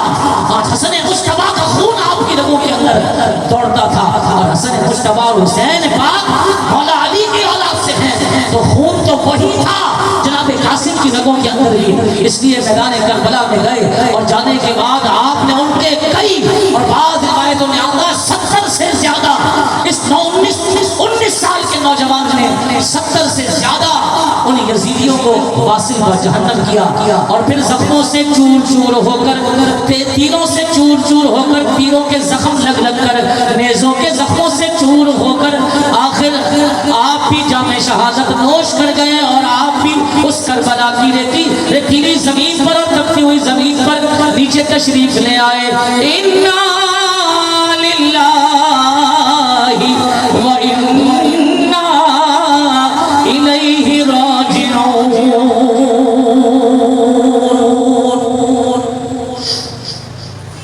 میرے دوستوں کو حسن مجتبیٰ کی یہ چاروں شہزادے, اور ایک روایت میں تین, یہ سارے کے سارے امام علی مقام امام حسین کے قدموں پہ اپنے آپ کو نثار کر بیٹھے تھے اور جام شہادت نوش کر گئے. اب جب آپ اپنے خیمے کی طرف ان کے جسموں کو لا کر رکھ کر پہنچے تو دیکھا کہ آگے ننا علی اصغر ہے, وہ گود میں 6 ماہ کا بچہ ہے, اور گھر کی خواتین نے کہا کہ پیاس سے گلا اس کا بہت خشک ہو چکا ہے, اگر 2 قطرے پانی کے مل جائیں, 2 قطرے پانی کے, تو اس سے یہ اٹھ کر ان سے لڑنے تو نہیں لگے گا، ہاں اس کی جان بچ جائے گی، ہم سے اس کو دیکھا نہیں جاتا۔ حضرت عباس رضی اللہ تعالیٰ عنہ نے دیکھا کہ اس بچے کے لیے پانی کا مطالبہ کیا جا رہا ہے، آپ نے مشکیزہ باندھا اور نہر فرات کی طرف حضرت عباس سرسدار نکل پڑے۔ حسین پاک نے بہت روکا اور کہا کہ تم بھی تو ہو جو اب میرے سہارا ہو، اگر تم بھی اس دنیا سے چلے گئے تو پھر میری کمر ٹوٹ جائے گی۔ آپ نے فرمایا بس میں یوں گیا اور یوں واپس آیا۔ اب علی اصغر کی پیاس کو، ننھے علی اصغر کی پیاس کو دیکھا نہیں جاتا۔ آپ نے مشکیزہ ٹانگا اور نہر فرات کی طرف روانہ ہو گئے۔ نہر فرات پر یزیدی لشکر 4000 کا موجود تھا، 2000 گھوڑوں پر سوار، نیزے لیے، تلواریں لیے، نیزے لیے، تلواریں لیے، تیر لیے کھڑے ہیں، اور 2000 کا لشکر پیادہ گھوڑوں کے بغیر کھڑے، پہلا لیے کھڑے۔ لیکن قربان جاؤں، حضرت عباس علمدار مشکیزہ ٹانگے ہوئے سیدھا نہر فرات پر لڑتے ہوئے، یزیدیوں کو واصل و جہنم کرتے ہوئے نہر فرات کے اندر داخل ہو گئے۔ مشکیزہ بھر لیا، پیاسے تو خود بھی تھے، پہلے پانی پینا چاہا، منہ کے ساتھ مشکیزہ لگایا، پھر ننھے علی اصغر کا خیال آ گیا، خود پانی نہ پیا بلکہ مشکیزہ ٹانگ کر واپس گھوڑے پر سوار ہوئے اور نہر فرات سے باہر نکلنے لگے۔ تو ان یزیدیوں نے پہلے آپ کا سیدھا بازو کاٹ دیا، آپ نے الٹے بازو پر مشکیزہ ٹانگ دیا، وہ بھی کاٹ دیا، پھر آپ نے مشکیزہ اپنے دونوں دانتوں کے درمیان پکڑ لیا، لیکن وہ بہت سارے تھے، چاروں طرف سے تیروں کا میغ برسنے لگا، اور اسی تیروں کے میغ کے اندر برستے برستے حضرت عباس علمدار بھی گھوڑے سے نیچے تشریف لے آئے۔ چونکہ زخم بہت ہو چکے تھے، خون بہت زیادہ جاری ہو گیا تھا، نکل گیا تھا، حضرت عباس علمدار جو امام علی مقام امام حسین کے بازو، جو امام حسین کی طاقت تھے، امام حسین کا سہارا تھے، امام حسین کا حوصلہ تھے، وہ زمین پر تشریف لے آئے اور زخموں کی تاب نہ لا کر، خون زیادہ بہ چکا تو رب ذوالجلال کی بارگاہ میں جام شہادت نوش کر چکے۔ بولو انا للہ و انا الیہ راجعون۔ رب ذوالجلال فرماتا ہے الذین اذا اصابتهم مصیبۃ قالوا انا للہ و انا الیہ راجعون۔ امام حسین انا للہ و انا الیہ راجعون کا وظیفہ پڑھتے پڑھتے نہر فرات پر پہنچے اور اپنے بھائی عباس علمدار کے جسم کو اٹھایا اور خیموں کے باہر لے جا کر چھوڑ دیا۔ جناب حضرت عباس کے جسم کو خیمے کے باہر رکھ دیا۔ اب بڑے پریشان تھے کہ آپ کی بہن زینب وہ اپنے دونوں شہزادوں کو لے کر آ گئی، ایک کا نام عون اور دوسرے کا نام ابراہیم۔ بعض نے کہا عون اور دوسرے کا نام محمد۔ بہرحال عون و ابراہیم کو آپ کی بہن بی بی زینب امام علی مقام امام حسین کی بارگاہ میں لے کر آئی، چھوٹے چھوٹے، اس نے بڑے بھی نہیں، اور کہنے لگی کہ اے حسین ہم کو کوئی نہیں بچا، یہ میرے 2 بچے ہیں، انہیں لے جاؤ، پیاس اب بڑی تڑپا رہی ہے، یہ بھی تم پر قربان ہونا چاہتے ہیں، نانا کے دین پر قربان ہونا چاہتے ہیں، انہیں بھی لے جاؤ تاکہ یہ بھی جان شہادت نوش کریں۔ اللہ اکبر۔ یزیدیوں کو ان پر بھی ترس نہ آیا، اور یہ بی بی زینب کے دونوں صاحبزادے عون و محمد کے عون و ابراہیم امام علی مقام امام حسین نے ان کو بھی رخصت کیا، اور یہ بھی گئے اور جا کر انہوں نے بھی اپنے طاقت کے مطابق جو جوہر دکھانے تھے، یزیدیوں کو واصل و جہنم کرنا تھا، وہ کیا، اور بالآخر یہ ننھی جانیں شہید ہو کر میدان کربلا کی ریت میں جو ہے وہ شامل ہو گئی، اور میدان کربلا کی ریت پہ جو ہے وہ ایک بڑی امام علی مقام امام حسین دوڑ کر گئے، انہیں بھی اٹھایا اور خیمے کے باہر لا کر ان دونوں کو بھی رکھ دیا۔ اللہ اکبر۔ اب آپ کے سامنے اور تو کوئی نہ تھا، آپ کے صاحبزادے موجود تھے، جناب علی اکبر موجود تھے۔ اللہ اکبر۔ آپ جانتے ہیں جناب علی اکبر کون ہے؟ جناب علی اکبر وہ ہیں کہ جب لوگ حضور کی زیارت کرنا چاہتے تھے، جب لوگ یہ چاہتے تھے کہ حضور کو دیکھیں، تو لوگ امام علی اکبر کے چہرے کی زیارت کرتے تھے، کیونکہ امام علی اکبر جو ہیں وہ ان کا چہرہ حضور علیہ السلام سے بہت زیادہ ملتا تھا۔ امام علی اکبر کا چہرہ پاک حضور علیہ السلام کے چہرہ پاک سے بہت زیادہ مشابہ تھا. حضور سے یہ چہرہ بڑا ملتا تھا.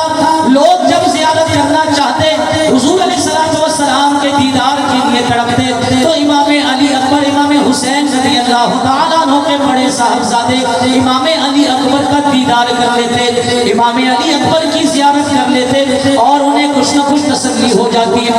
یہ تصویر مصطفیٰ تھے, ہو بہو آقا کریم علیہ السلام کی صورت ان کی صورت میں نظر آتی تھی. امام علی اکبر کھڑے تھے اور کہہ رہے تھے ابا جان آپ اپنے سینے سے لگائیے, گلے سے لگائیے اور ہمیں بھی میدان کربلا کی طرف رخصت کیجیے.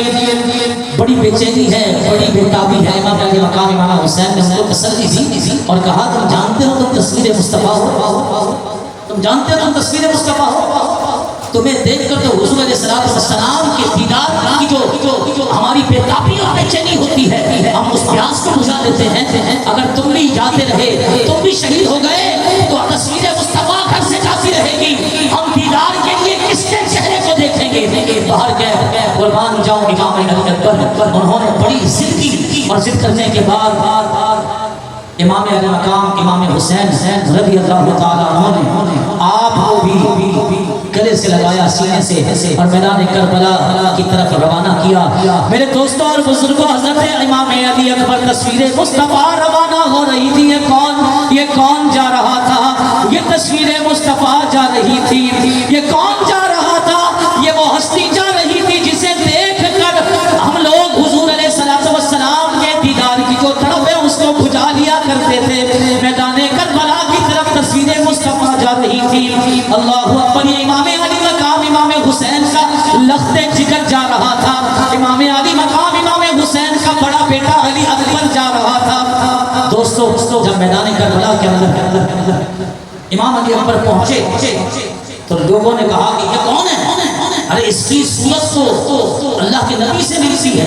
کہا ہاں یہ تصویر مصطفیٰ ہے. لیکن اس کے باوجود یزیدی چونکہ بدبختی پر آئے ہوئے تھے اور ان کے ہاں جہنم ان کا مقدر ہو چکی تھی, اس لیے سب سے پہلے طارق بن شیس کھڑا ہوا. طارق بن شیس اس نے کہا اس کو تو میں نہیں چھوڑوں گا, اس پر حملہ تو میں کروں گا. لیکن قربان جاؤں امام علی مقام امام حسین کے بڑے شہزادے امام علی اکبر نے اپنے ایک ہی بار سے طارق بن شیس کو ماسلبہ جہنم کیا. سر پر ایسا وار کیا کہ وہ وار سر کو چیرتا ہوا, دونوں ٹانگوں کو چیرتا ہوا زمین پر وار گیا اور اس طرح طارق بن شیس کے دو ٹکڑے ہو گئے اور زمین پر گر گیا. اس کے دو بیٹے تھے, ایک کا نام عمر بن طارق, دوسرے کا نام طلحہ بن طارق. نے کہا ہمارے باپ کو مار دیا, ہم تو اس کو نہیں چھوڑیں گے. یہ دونوں کے دونوں عمر بن طارق اور طلحہ بن طارق فوراً دوڑے اور امام علی اکبر کی جانب بڑھے. پر قربان جاؤں امام علی مقام کے امام بڑے فرزند امام علی اکبر نے ان دونوں کو بھی ایک ایک کر کے واسطہ جہنم کیا اور اپنے گھوڑے کو ایڑی لگا کر واپس حضور علیہ السلام کی بارگاہ, واپس اپنے بابا جان امام علی مقام امام حسین کی بارگاہ کی طرف آنے لگے. امام حسین کھڑے دیکھ رہے, ابھی تو بھیجا ہے, یہ علی اکبر واپس کیوں آ رہا؟ اللہ اکبر. واپس آئے تو آپ نے گھوڑے کی رسی پکڑی اور کہا علی اکبر کیا ہو گیا؟ کہا بابا جان پیاس بڑی ستا رہی ہے, بڑی شدت کی پیاس ہے, اگر تھوڑا سا پانی مل جائے تو آج یہ سارے کے سارے یزیدیوں کو باسلبہ جہنم کر دوں.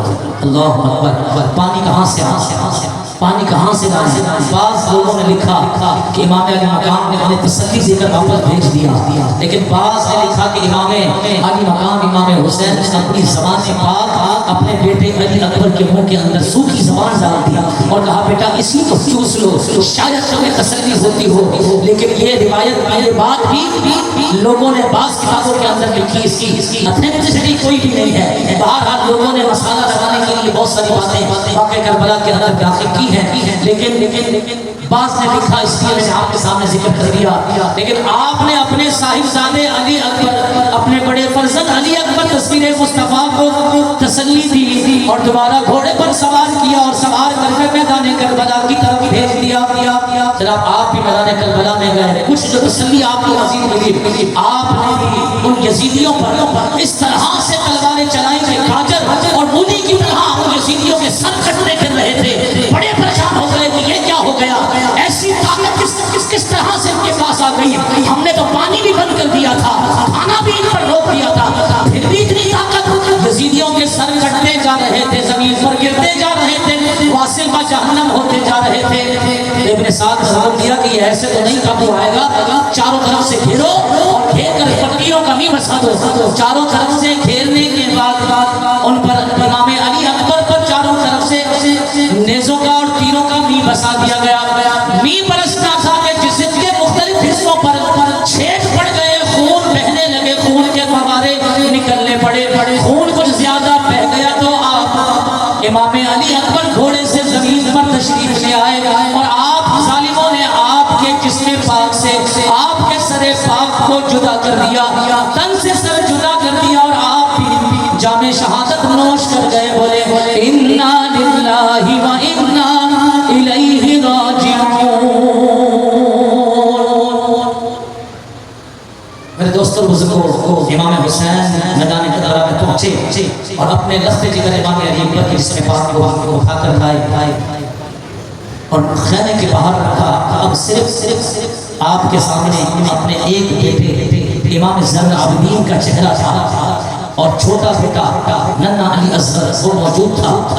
گھر کی خواتین تھی اور اس ننھے علی اصغر کو آپ کے گود میں لا کر رکھ دیا اور کہا کہ اب اس کے پیاس پھینکی نہیں جاتی، آپ جا کر یزیدیوں سے کہیں اپنے ہاتھوں سے ہی 2 قطرے پانی کا ڈال دیں، تمہارے یہ قطرے کو ڈالنے سے یہ اٹھ کر تم سے لڑنے نہیں لگ جائے گا، تم سے جنگ کرنے نہیں لگ جائے گا، ہو سکتا ہے 2 قطرے پانی کے پینے سے اس کی جان بچ جائے۔ امام علی مقام امام حسین اسے اٹھا کر یزیدیوں کے سامنے لے گئے اور کہا 2 قطرے پانی اپنے ہاتھوں سے اس کے حلق میں ڈال دو، یہ دیکھو اس کی سوکھی زبان ہے، اس سے تو اب سانس بھی نہیں لیا جا رہا، زبان سوکھی ہوئی ہے، اگر تم نے پانی کے 2 قطرے پلا دیے کہ ایسا تو نہیں کہ اٹھ کر تم سے لڑنا لگ جائے گا، اس میں طاقت آ جائے گی۔ ابھی آپ بھی فرما رہے تھے کہ ایک نیزہ آیا اور ننھے علی اصغر کے حلق میں پیوست ہوا جس سے خون کا ایک فوارہ نکلا اور ننھا علی اصغر امام علی مقام امام حسین سے یہ چھوٹا صاحبزادہ جناب علی اصغر آپ کی روح بھی آپ کے تن سے جدا ہو گئی اور آپ بھی جام شہادت نوش کر گئے۔ انا للہ و انا الیہ راجعون۔ امام علی مقام اپنے ننھے علی اصغر کے جسم کو، ان کی لاش کو، جسم کو لے کر باہر خیموں پہ تشریف لائے اور رکھ دیا۔ اب آگے امام زین العابدین کھڑے تھے لیکن وہ بیمار تھے، وہ بھی کہتے تھے مجھے بھی رخصت کیجیے۔ امام علی مقام امام حسین نے اپنے لخت جگر امام زین العابدین سے پیار کیا، سر پر ہاتھ پھیرا اور سمجھایا دیکھو تم سے میری نسل چلنی ہے، اگر تم بھی شہید ہو گئے چلے گئے تو پھر یہ نسل حسینی کا سلسلہ کیسے چلے گا، اور تم ہو بھی بیمار، دیکھو تم آرام کرو، میرے بعد کوفے سے یہاں سے روانہ ہو جانا اور مدینے چلے جانا۔ ہاں جس وقت تم مدینے جاؤ تو آپ کا کریم علیہ السلام کی بارگاہ پر روزے پر حاضری دینا، اور روزے پر حاضری دیکھ کر جو تم نے اپنی آنکھوں سے اس کربلا کے میدان میں دیکھا، نانا جان رحمت عالمین آقا کریم علیہ السلام کے روزے پر جا کر میرا سلام بھی پیش کرنا اور ساری داستان بھی سنانا، اور آقا کریم علیہ السلام کو بتانا کہ کس طرح ان یزیدیوں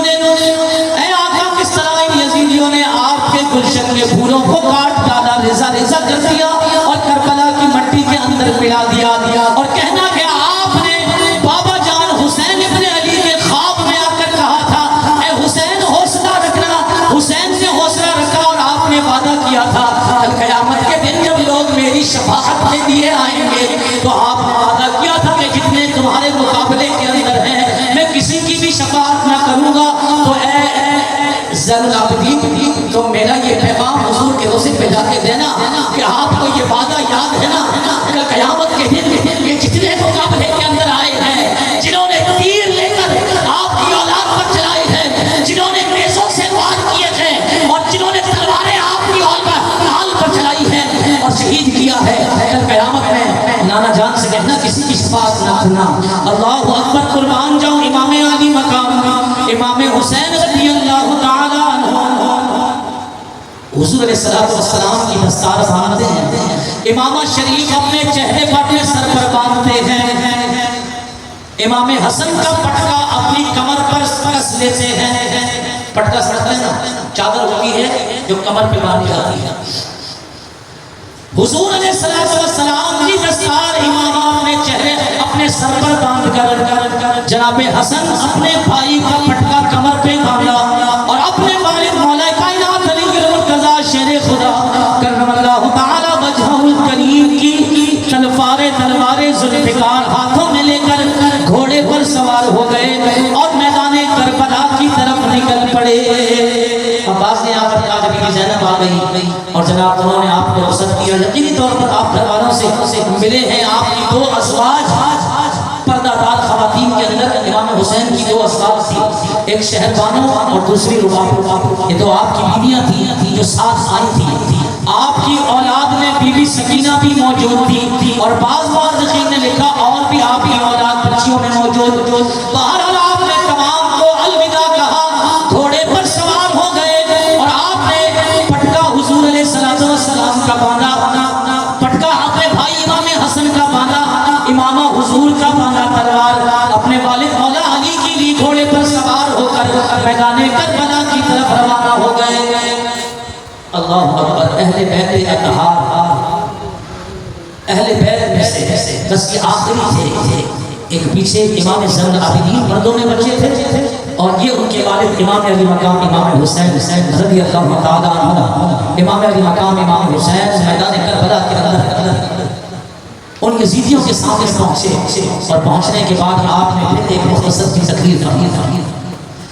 آپ نے ایک مختصر سی تقریر فرمائی اور آپ نے بتایا دیکھو شروع سے لے کر آخر تک تم نے کیا کیا گیا. تم ہمیں واپس جانے دیتے، ہم تو لڑنے کے ارادے سے بھی نہیں آئے تھے، تم ہمیں واپس جانے دیتے یا ہمیں کسی ملک اور دوسرے میں جانے دیتے یا کم سے کم یزید کے پاس ہی ہمیں پہنچا دیتے تاکہ ہم گفتگو کر کے کسی فیصلے پر پہنچ جاتے. تم نے ہماری کوئی بھی بات نہ مانی اور تم نے اہل بیت اطہار کے یہ دیکھو گلشن کے پھول ہیں کس طرح زمین پر پڑے ہیں، رفقا کو بھی شہید کر دیا، میرے یاروں کو بھی، دوستوں کو بھی، بھائیوں کو بھی، عزیزوں کو بھی، بچوں کو بھی، بھتیجوں کو بھی، بھانجوں کو بھی، سب کو شہید کر دیا. اب دیکھو میں تمہارے سامنے کھڑا ہوں، آقا کریم علیہ السلام کا نواسا ہوں، دین مدین کا آخری فرد ہوں.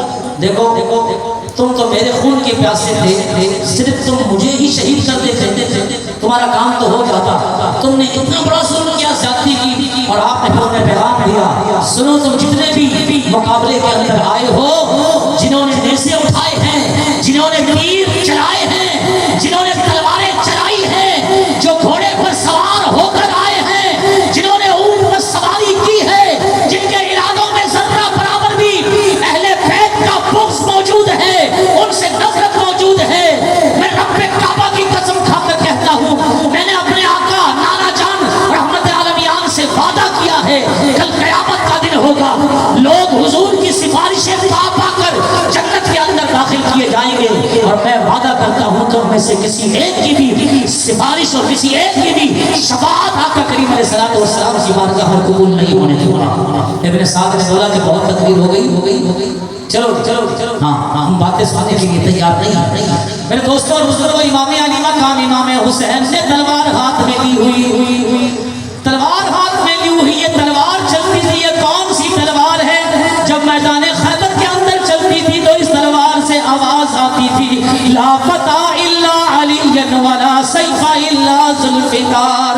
یہ تلوار ابھی نہیں چلی، یہ تو پہلے بھی چلی تھی، مولا علی کے ہاتھوں میں چلی تھی. اور خیبر کے اندر اس تلوار نے جو جوہر دکھائے تھے، خیبر آج بھی یاد کرتا ہے، اس کا ذرہ ذرہ یاد کرتا ہے کہ مولا کائنات علی المرتضیٰ کے ہاتھ میں یہ تلوار ذوالفقار تھی تو کس قدر جوہر دکھاتی تھی کہ گاجر مولی کی طرح لوگوں کے سر تن سے جدا ہوتے تھے، کافروں کے تن.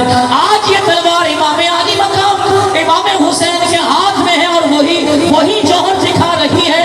بھوکے بھی ہیں، پیاسے بھی ہیں، زبان بھی خشک ہے، جسم کے اندر ناتوانی موجود ہے، لیکن تلوار کا چلنا اسی طرح ہے جیسا خیبر کے موقع پر چلتا تھا. اس وقت چلتی تھی تو لا فتح الا علی ولا سیف الا ذوالفقار کی آواز آتی. میرا وجدان کہتا ہے آج جب تلوار چل رہی ہے تو پھر آواز آ رہی ہوگی. میرا وجدان کہہ رہا ہے کہ لا فتح الا حسین ولا سیف الا ذوالفقار، لا فتح الا حسین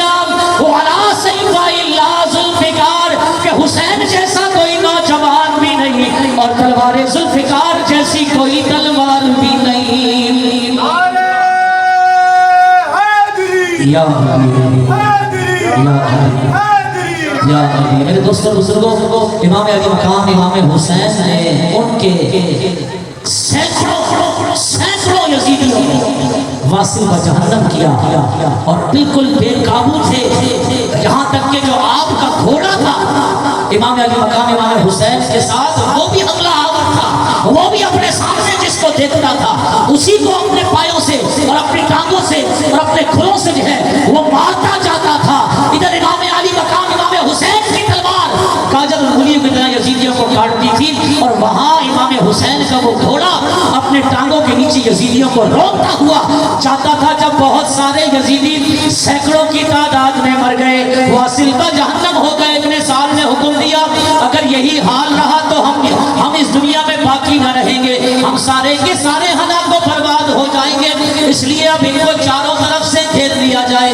آخری حل ان کے پاس ہی ہوتا تھا، چاروں طرف سے گھیر لیا گیا اور چاروں طرف سے گھیرنے کے بعد تیر اندازی شروع ہو گئی، چاروں طرف سے تیروں کے بھی برسنا شروع ہو گئے اور امام علی مقام امام حسین لخت جگر فاطمہ اور لخت جگر مولا علی، امام پاک امام حسین مولا علی کے لخت جگر کے جسم پاک میں پیوستہ ہونا شروع ہو گئے. آپ کے جسم پر تیر کے نشان پڑنا شروع ہو گئے. راوی کہتے ہیں 121 نشان. کتنے جی 121 نشان آپ کے جسم پاک میں صرف نیزوں کے کتنے 121 نشان آپ کے جسم پاک پر صرف نیزوں کے تھے، 36 نشان تلوار کے تھے اور تیروں کی تو بات ہی کچھ اور تیروں کی جو بے پناہ تعداد تھی. میرے دوستوں اور بزرگوں، امام علی مقام امام حسین بڑی دلیری کے ساتھ اور بہادری کے ساتھ لڑتے رہے، لیکن جب چاروں طرف سے آپ کو گھیر لیا گیا اور تیروں کی برسات شروع ہو گئی تو امام علی مقام امام حسین گھوڑے سے نیچے تشریف لائے اور آپ نے ان یزیدیوں سے کہا ابھی جمعے کا وقت ہے، لوگ جمعے کی نماز ادا کر رہے ہوں گے، مسجدوں سے اذانوں کی آواز آ رہی ہوگی، اللہ اکبر کی صدائیں ہوں گی، جمعے کا وقت ہے، لوگ نماز کے اندر مصروف و مشغول ہوں گے، میں تم سے گزارش کرتا ہوں مجھے بھی 2 رکعت نماز ادا کرنے دو. انہوں نے آپ کی اس درخواست کو تو نہ مانا، آپ کی اس بات کو نہ مانا، آپ ویسے ہی سجدے کے اندر زمین پر جھک گئے. آپ نے اپنا ماتھا اس کربلا کی تپتی ہوئی زمین پر رکھ دیا اور کہنے لگے سبحان ربی الاعلی سبحان ربی الاعلی سبحان ربی الاعلی سبحان ربی الاعلی کی تسبیح پڑھنے لگ گئے. اور اسی دوران یزیدیوں نے آپ کے جسم پاک سے آپ کے سر پاک کو تن سے جدا کر دیا، آپ کا سر پاک تن سے جدا ہو گیا. انا للہ و انا الیہ راجعون. اور آپ بھی جام شہادت نوش کر گئے. قربان جاؤں بی بی فاطمہ الزہرا رضی اللہ تعالی عنہا. گھوڑا بعض لوگوں نے لکھا کہ وہاں سے اپنے جسم پر جو خون کے نشان تھے، زخم کے، دوڑتا ہوا خیروں کے پاس آیا اور آ کر وہاں چلانے لگا، چیخنے لگا. بی بی زینب باہر آئی اور یہ پیغام تھا اس بات کا کہ اے زینب، آپ کا بھائی حسین اس دنیا میں اب نہیں رہا اور وہ بھی باقیوں کی طرح جام شہادت نوش کر گیا. اللہ اکبر. القصہ مختصر، القصہ گرتے پڑھتے گئی فوج کے قریب، آیا نظر نہ فاطمہ زہرا کا محجبین. القصہ گرتے پڑھتے گئی فوج کے قریب، آیا نظر نہ فاطمہ زہرا کا محجبین. گھیرے ہوئے تھی 4 طرف سے سپاہ دی، چلائی راہ کو مجھے اے دشمنان دین. یہ ابن فاطمہ ہے، میں زہرا کی چائی ہوں، دیدار آخری کی تمنا میں آئی ہوں. قربان جاؤ امام علی مقام امام حسین کی بہن بی بی زینب دوڑتی ہوئی امام علی مقام امام حسین سے اس نے پاک چہرے پر سر پر پردہ ڈالے ہوئے پردے کی حالت ہے. بہت بڑا پیغام ہے. وہاں حسین سجدے کی حالت ہے، اپنا سر سن سے جدا کروا رہے ہیں، قربان ہو رہے ہیں. وہ بھی اس امت کو پیغام دے رہے ہیں کہ دیکھو کیسی بھی پریشانی مشکل ہو، اللہ کی عبادت نہ کرنا چھوڑنا اور نماز کو کسی صورت میں نہ چھوڑنا، کہ میں اس حال کے اندر بھی زخموں سے چور بھی ہوں اور اتنی مصیبتوں اور پریشانیوں کو دیکھ بھی چکا ہوں، لیکن پھر بھی نماز کو میں نے نہیں چھوڑا، اس حال میں بھی میں نے اپنی جان اللہ کی بارگاہ میں پیش کی ہے کہ میرا سر جو ہے وہ سجدے کے اندر ہے۔ تو آپ بھی پیغام دے رہے تھے اور قربان جاؤں سیدہ زینب بھی اپنے چہرے پر اس مصیبت کی گھڑی کے اندر اور پریشانی کے عالم میں چادر ڈال کر پردہ ہو کر ان یزیدیوں کے درمیان جاتی ہیں اور اپنے بھائی کے جسم پاک کی زیارت کرتی ہیں، دیکھتی ہیں چہرہ تو کہیں نظر نہ آتا، کیوں؟ کیونکہ آپ کے چہرے پاک کو جسم سے جدا کر کے ابن زیاد کے پاس جو ہے وہ لے جانے کا تیاری شروع کی جا چکی تھی، لیکن آپ کے چہرے پاک بی بی زینب کے چہرے پاک پر پردہ ڈلا ہوا تھا۔ اس موقع پر بھی آپ نے بے پردگی نہیں کی، میری بہنوں کو یہ پیغام دیا کہ کیسی بھی مصیبت آ جائے، کیسی بھی پریشانی آ جائے، دیکھو کبھی بے حیائی نہ کرنا، کبھی بے حیا نہ ہونا، حیا کا دامن پکڑے رکھنا، کیونکہ حضور علیہ السلام نے فرمایا کہ جب حیا چلی جائے تو پھر جو چاہے کرتے پھرنا، لہذا یاد رکھیے گا کہ جو میری بہن پردہ نہیں کرتی، وہ حدیث سے پاک کے مطابق حضور نے فرمایا کہ حیا جو کہ چلی گئی ہے اس لیے اس حال کو پہنچ گئی ہے، حیادار خاتون بنے تاکہ ان بچیوں کے باپ کو بھی دیکھ کر لوگ کہیں کہ نہیں یہ کسی حیادار باپ کی بیٹی ہے، اگر وہ کسی کی بہن ہے تو لوگ دیکھ کر کہیں کہ نہیں یہ کسی حیادار بھائی کی بہن ہے، اگر وہ کسی کی ماں ہے تو لوگ دیکھ کر کہیں کہ ہاں حیادار خواتین ایسی ہوتی ہیں، ان کی اولادوں کو کہا جائے کہ نہیں یہ تمہاری ماں ہے، تم ایک حیادار ماں کی اولاد ہو۔ اس لیے دوستوں بزرگوں کے میدان کربلا کے اندر خاص طور پر میرے بھائیوں کے لیے اور میری بہنوں کے لیے یہ پیغام تھے، 21 تیر آپ کے جسم پاک سے نکالے گئے، 21 تیر کھینچ کر اور 40 نیزے کے نشان اور 33 تلوار کے نشان امام علی مقام امام حسین رضی اللہ تعالی عنہ کے جسم پاک پہ تھے۔ انا للہ و انا الیہ راجعون، انا للہ و انا الیہ راجعون، انا للہ و انا الیہ راجعون، فالہمہا فجورہا و تقواہا، قد افلح من زکاہا وقد خاب من دساہا، واحسن منک لم تر قط عینی واجمل منک لم تلد النساء، خلقت ممرا من كل عیب كأنك قد خلقت كما تشاء، یا صاحب الجمال ویا سید البشر من وجهك المنیر، لقد نور القمر لا يمكن الثناء كما كان حقه، بعد از خدا بزرگ توئی، بعد از خدا بزرگ توئی۔ قصہ مختصر وآخر دعوانا ان الحمدللہ رب العالمین وما علینا الا البلاغ المبین۔